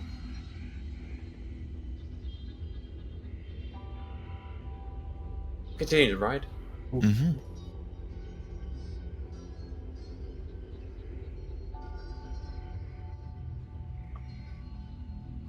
The next 3 hours pass without incident as you go over the rolling hills of great grasslands between Vandalin and the Neverwinter Wood. You can now see the town in the distance, and the road and the trail as you crest over one of the remaining hills. Vandalin. Never thought of Sun being is- glad. I look upon it, and it is in one place and not burnt to the ground. Right? It looks whole. It's still quite far off. Yes. You see no smoke rising, though. Oh, great. Nothing to make you believe there would be ruin there. A dread approached me, as grasped at my heart as we approached this town, as I feared the possibility that perhaps the visions I saw were visions of what were happening, but not not warnings of a potential future. But I see the lack of smoke. I evidently look a lot more calm and a lot relieved, perhaps even a sigh of relief. What catches that. As then It's now that is just right. after 5 o'clock. Yeah. Continue to make our way. We're so close to Fandolin. Your horses are beginning to get tired, as are Just you. a little bit longer. At this I point, pat it. Yeah. roll a perception. Okay. And, And I'll roll Parik. 16 total for me. 16 total. okay. Okay. And you continue your way, Vandalin. I got 20. I've got a 20. Ooh, Avalok 20, okay. You notice far off to your right, on the coast. Cannot see the water itself, obviously, due to the landscape, but you see it high up in the sky, out that way. A flying creature. And for a moment, you see a shine of green for one moment, before it seems to kind of fade away into the vapor and the mist in the air. And one of them sort of gleamed and sort of looked in sort of that direction of the sky for a second. Ideas of dread, knowing what it is. But it's gone now, hopefully. Mm. Sort of mentioned. You notice that I don't see it or make any notice of it. And I sort of was mentioned down. It's like, let's, as we're being cautious, let's be a little more cautious, just for caution's sake. You travel for another 2 hours. You're now on the trail, Tribor Trail. Mm. Follow the trail down.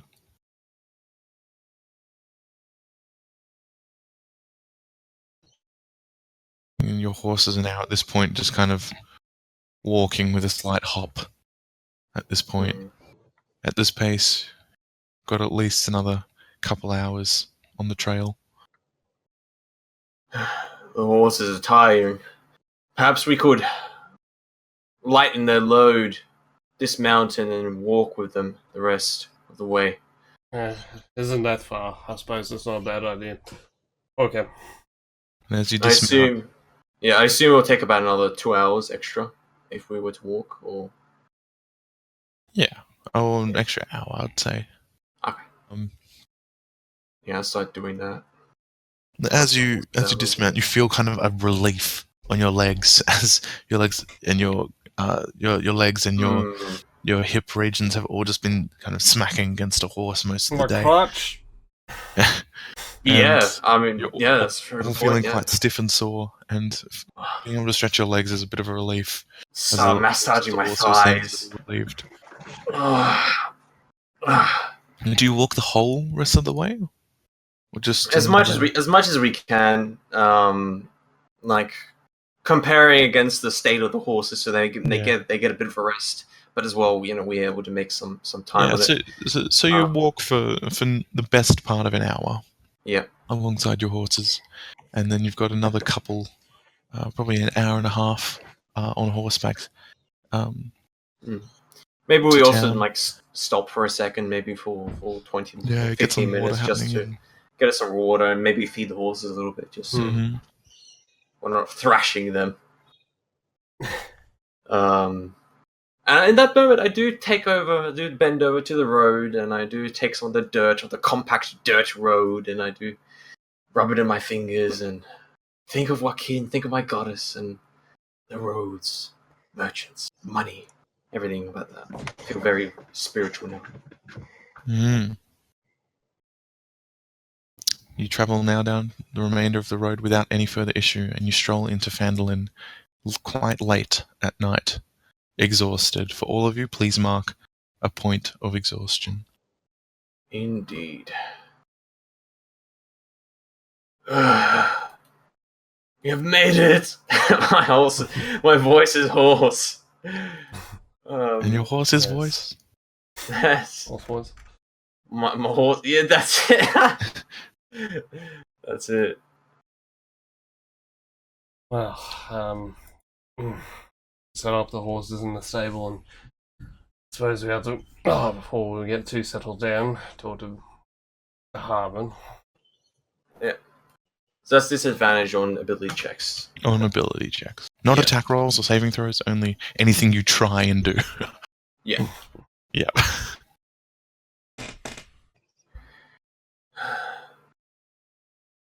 Let us head for the inn. Actually, the horses. No. Let's drop these things off at Barthens. Barthens, yes. Yes. Oh, yes. Delmar Barthen. You require your gold back, if I remember right. Yes, that's right. Horses. That's right. Excellent. The shop is closed. Yeah. Closed currently, but you can still kind of put them out back and hitch them up there. Yeah, we'll do that. We'll put them in the stable area. And as you're doing that, as you come into town, and obviously Barthens is one of the first buildings in the town, you do notice that there are watchmen at the entrance to the town with torches watching you as you enter. They do not stop you, but they watch you, and as they see you looking so ragged and you dismount, you see one of them actually dismount and sorry, not dismount, but climb down from his little almost his podium, and says, "Good evening. What's your business?" Oh there, guardsmen. I see. Excellent. I am. And then Schreiber. as he starts talking to you, as you start talking, he recognizes you. He's like, "Oh, you are Tiber." Yes. Says, and I see that there are watchmen, militia standing guard over Vandalin. Excellent. and he nods and he says, "You look awful. Do you need help?" I would be Honored by your aid, yes. We have been traveling hard and far. We have just returned from an expedition. Yes, if you can perhaps help us with these horses. They are the property of Elmar Barthen. It does, yes, of You can course. take them. Barthen, I know his brand, and he nods Yes. at the horse. He takes the horse from you, and he Yes. nods at his companion and kind of gives both reins to his companion, who is going to roll animal handling. And he's fine. Ah. He's fine. Yeah. Handling two animals at the same time. Takes yours and Avalak's horses and takes them out back. Parig manages to take his along and hitch them up. And he remains there. He says, "Oh, you look like you could use a rest. Shall I leave you to And your the business?" Yes, and for a rest, we shall go. We go for the inn. I thank you, honored guardsman. You did fine work. Truly, I do mean it. You do fine work. He nods and he bows. He says, "I must return to the watch." Good man. And he turns and goes back to his post. I will speak to the townmaster Harbin of your good service. He will take that into consideration for your no doubt soon approaching promotion. He smiles and Right. and kind of salutes with like a fist in the air, That's right. and then kind of yes. clasps to his chest. I nod. Back I to nod, the and I keep post. I keep a mental note. I need to teach him how to salute. I nod. I'm like, yes, good. He's just like, yeah, very peasant-like.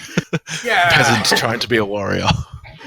As I say this sort of unfold, I go with the guards, and then Harbin hasn't left the town, has he? He's still... He shouldn't. His responsibilities. Yes, Tyber, I'm asking him a question. Oh, sorry. Yeah. He says, "No, Harbin's been of great help. Oh, good. There's been much Yeah. business that has happened, but I think for now we can speak in the morning. If you come by, Yes, that's enough, have guardsman, whatever. And I start to walk towards the he tavern. stops and says, yes, of course." Come, Tyber, Good. let's move. Yes. It has been a long road. Thank you, guardsman. And I'm He's already gone. He's whimpered off Yes. this display. Well, I call back at him. Not meaning to piss off the guards. I try to ease that. But yes, absolutely. You kind of catch him Make our like way half step towards when he's the- away. He's like, "Aye, of course." To make our way down the achingly longer walk down to the inn to the middle of town, though we didn't make it. Park pulling his cart. Parik's Mary. actually kind of like in the back of his, kind of slung over on the cart, just saying, "Mary, take me home." And he's kind of carting down. Mary knows what it is. It's constant. He's kind of just holding like Chicken Mary's cage, like just In kind of. fact, yeah.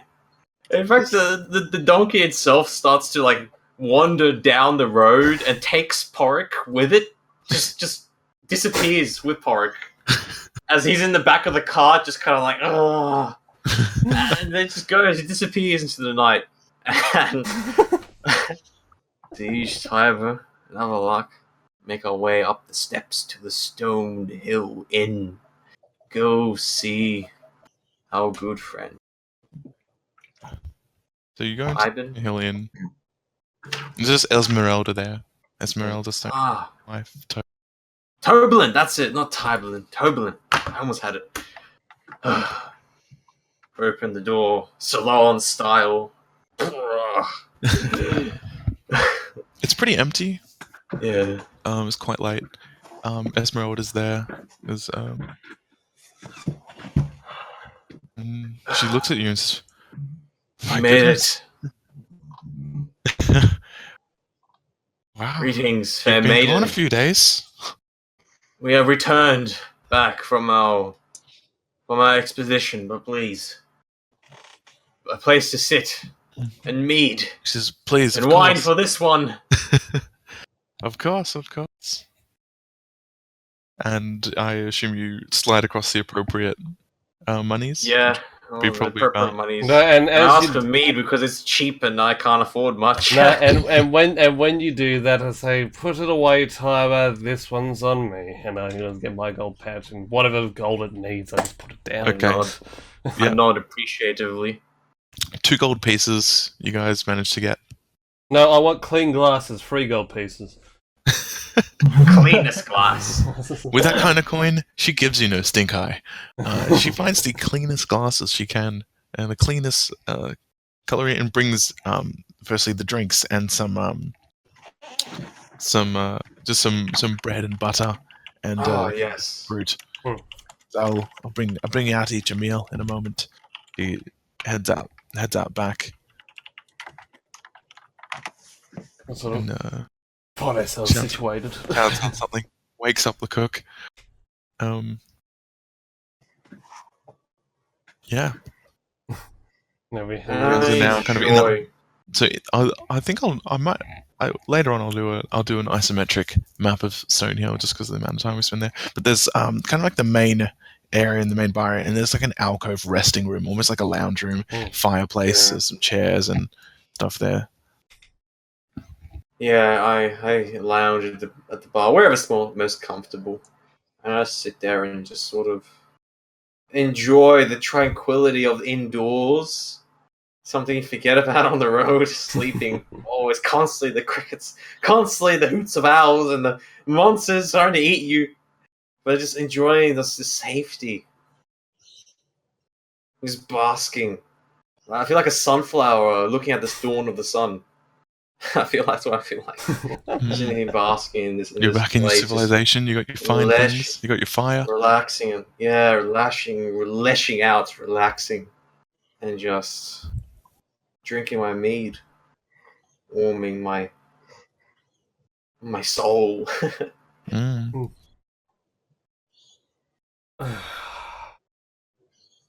Okay. So once, I suppose that town master would not be awake at this time now, would he?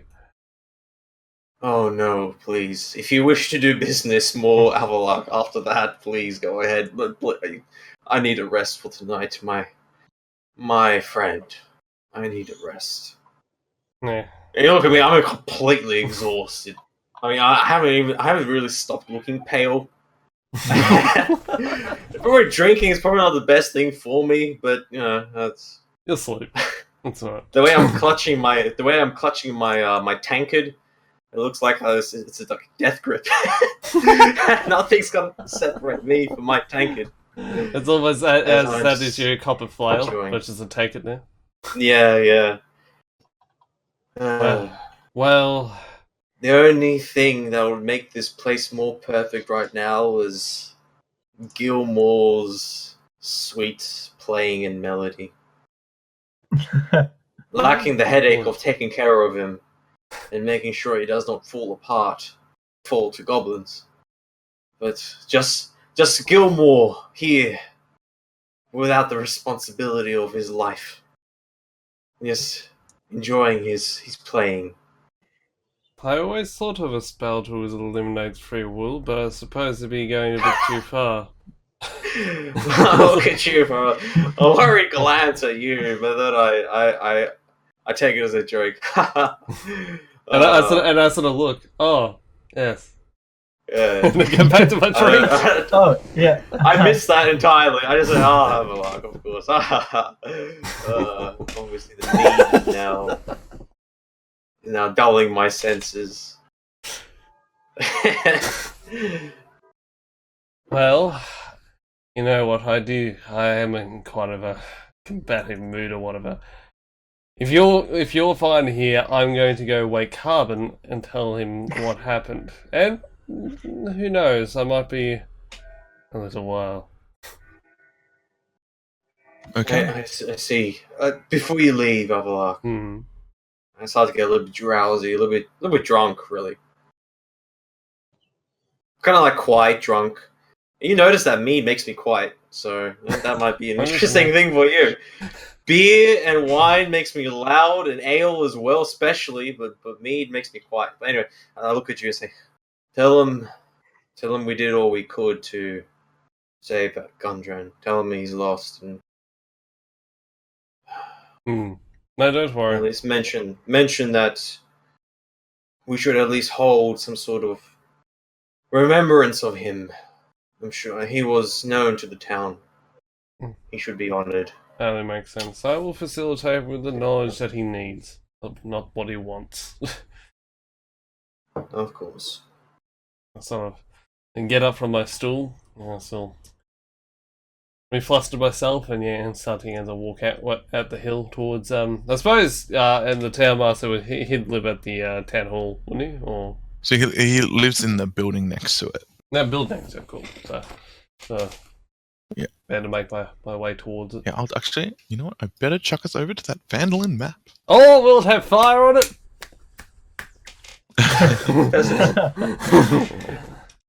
There it is. Yeah, there's fire. Yeah, I can clear that up now. No, never. You gotta Okay. remember, it's like a memorial. You must remember, Yeah, all as the damn map humans. constantly changes. So if you zoom in, there is actually a building labelled Harbins on here. I Oh, believe. yeah, it is. Some things never change. Whatever changes. Mm. Hey, Change. Change always changes. change. Okay, so go ahead. Oh, sorry. Yeah, so I head towards the other down hall, but then realizing, oh, hang on a second, he wouldn't live there. No, the spy. Right. The other room, and I think the other house at home, and I head towards down the street toward Harbins. So get on the front porch, or at least the door, whatever. And I was continued to knock. Harbin,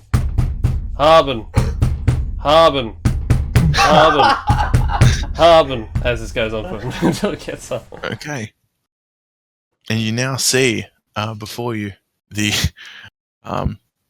no longer shrouded by his by his furs and things. You now see Harbin Wester standing before you. He comes to the door, sleepy-eyed. He says, "Arlok, you're Good. back." Good, I got you whilst you were awake. I thought He says, sorry, I had called it today, but please, if there's anything urgent, we can discuss it. Please come inside." Thank you, and I walk right past. As I find in the Erseia chair. Cool. With the cushion. All With right. the cushion. Yep. Well, then sit down. So Harbin, we've returned. And as we were able to find the location of Gundren, and we were able to facilitate the knowledge of what he said to attain, unfortunately, he did not survive. He runs a hand through his hair. That is unfortunate. We had thought he may have already been dead. Did you get to speak with him? Who had him? Where was he? There's a matter of questions. We may have found him, well, in a form of living, I suppose, but a quite a consortium was in goblins and the like. Had him under arrest. Same with his brothers. Oh no. Tharden and Nundro. Very Unfortunately, chance. they're gone. There was nothing we could do. They were dead as we arrived. That is grim news indeed. But if anything, was heading towards that section of the forest should be relatively safe. Keep, like anyone ventures out into the wilderness, keep an eye. But that particular castle will not be troubling anyone for too much. I see. So you managed to slay many of these foes? In a matter of speaking. Maybe. Yes, as well. That is good. It does seem that there is less goblin activity lately. As you can see, the the watch has begun since the eve of your departure. We've had a Oh. rotating watch. I would be quite impressed in your efforts here. I suggest you It's talk good. to him in the morning Mm. as well, but I Well- thought I'd give you the information as quickly as possible so you have a time to process it. Thank you for that. Is there any more danger to the town?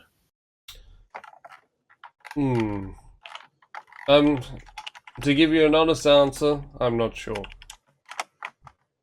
It's good that you have the guard wizard awake and alive, as it will help things here. I would assume there would be more than enough in there. He nods and says, "Well, I thank you for this. I will inform the townspeople tomorrow, and perhaps tomorrow at dusk we will remember Gundren." Of course. He deserves some more, same with his brothers. All part of this town, I presume, for a It while. is a sad end to their to the legacy of that family. That generation put so much hope in those boys. Well, hopefully you can find some kind of strength within it to continue and build something greater here. He says, "Yes, Sildar had said that Gundren was onto a great discovery, one that would be good for our town. It is a great shame that such villains have come to take that from him and from us." It's true, but as I presume this is a late hour, and I'll let you to your rest. He nods and says, "Well, good night, Havelock." And he- I was sort of nodding. I'll walk out and head back towards the inn. Okay. So you guys go back to the inn. Your meals are there. Find they're me, nice and hot. like my face, just in face down, slumped over on the bar, snoring loudly. My face cushioned by a loaf of freshly baked bread. A plate of butter kind of like knocked over when I slumped forward. It's kind of like oozing on the bench top. My hand still clutching that empty mug of mead as I'm snoring loudly. As I walk into the tavern and to see this sight, I suppose the word would be here adorable. No. Disgusting? Yeah, bit of both. I sort of walk towards the food and sit down beside or whatever and sort of look. But at the same time, I have a musing. No, I shan't. I shan't detect these thoughts in this state. It's unfair of him. I'll just eat for now. All right. And Zach, What I is think this? A conscience? What is it? Yeah. Alright, cool. there's a session. Dude! That was like the best session ever! That was so good! Oh, dude. That's good. The plot advances.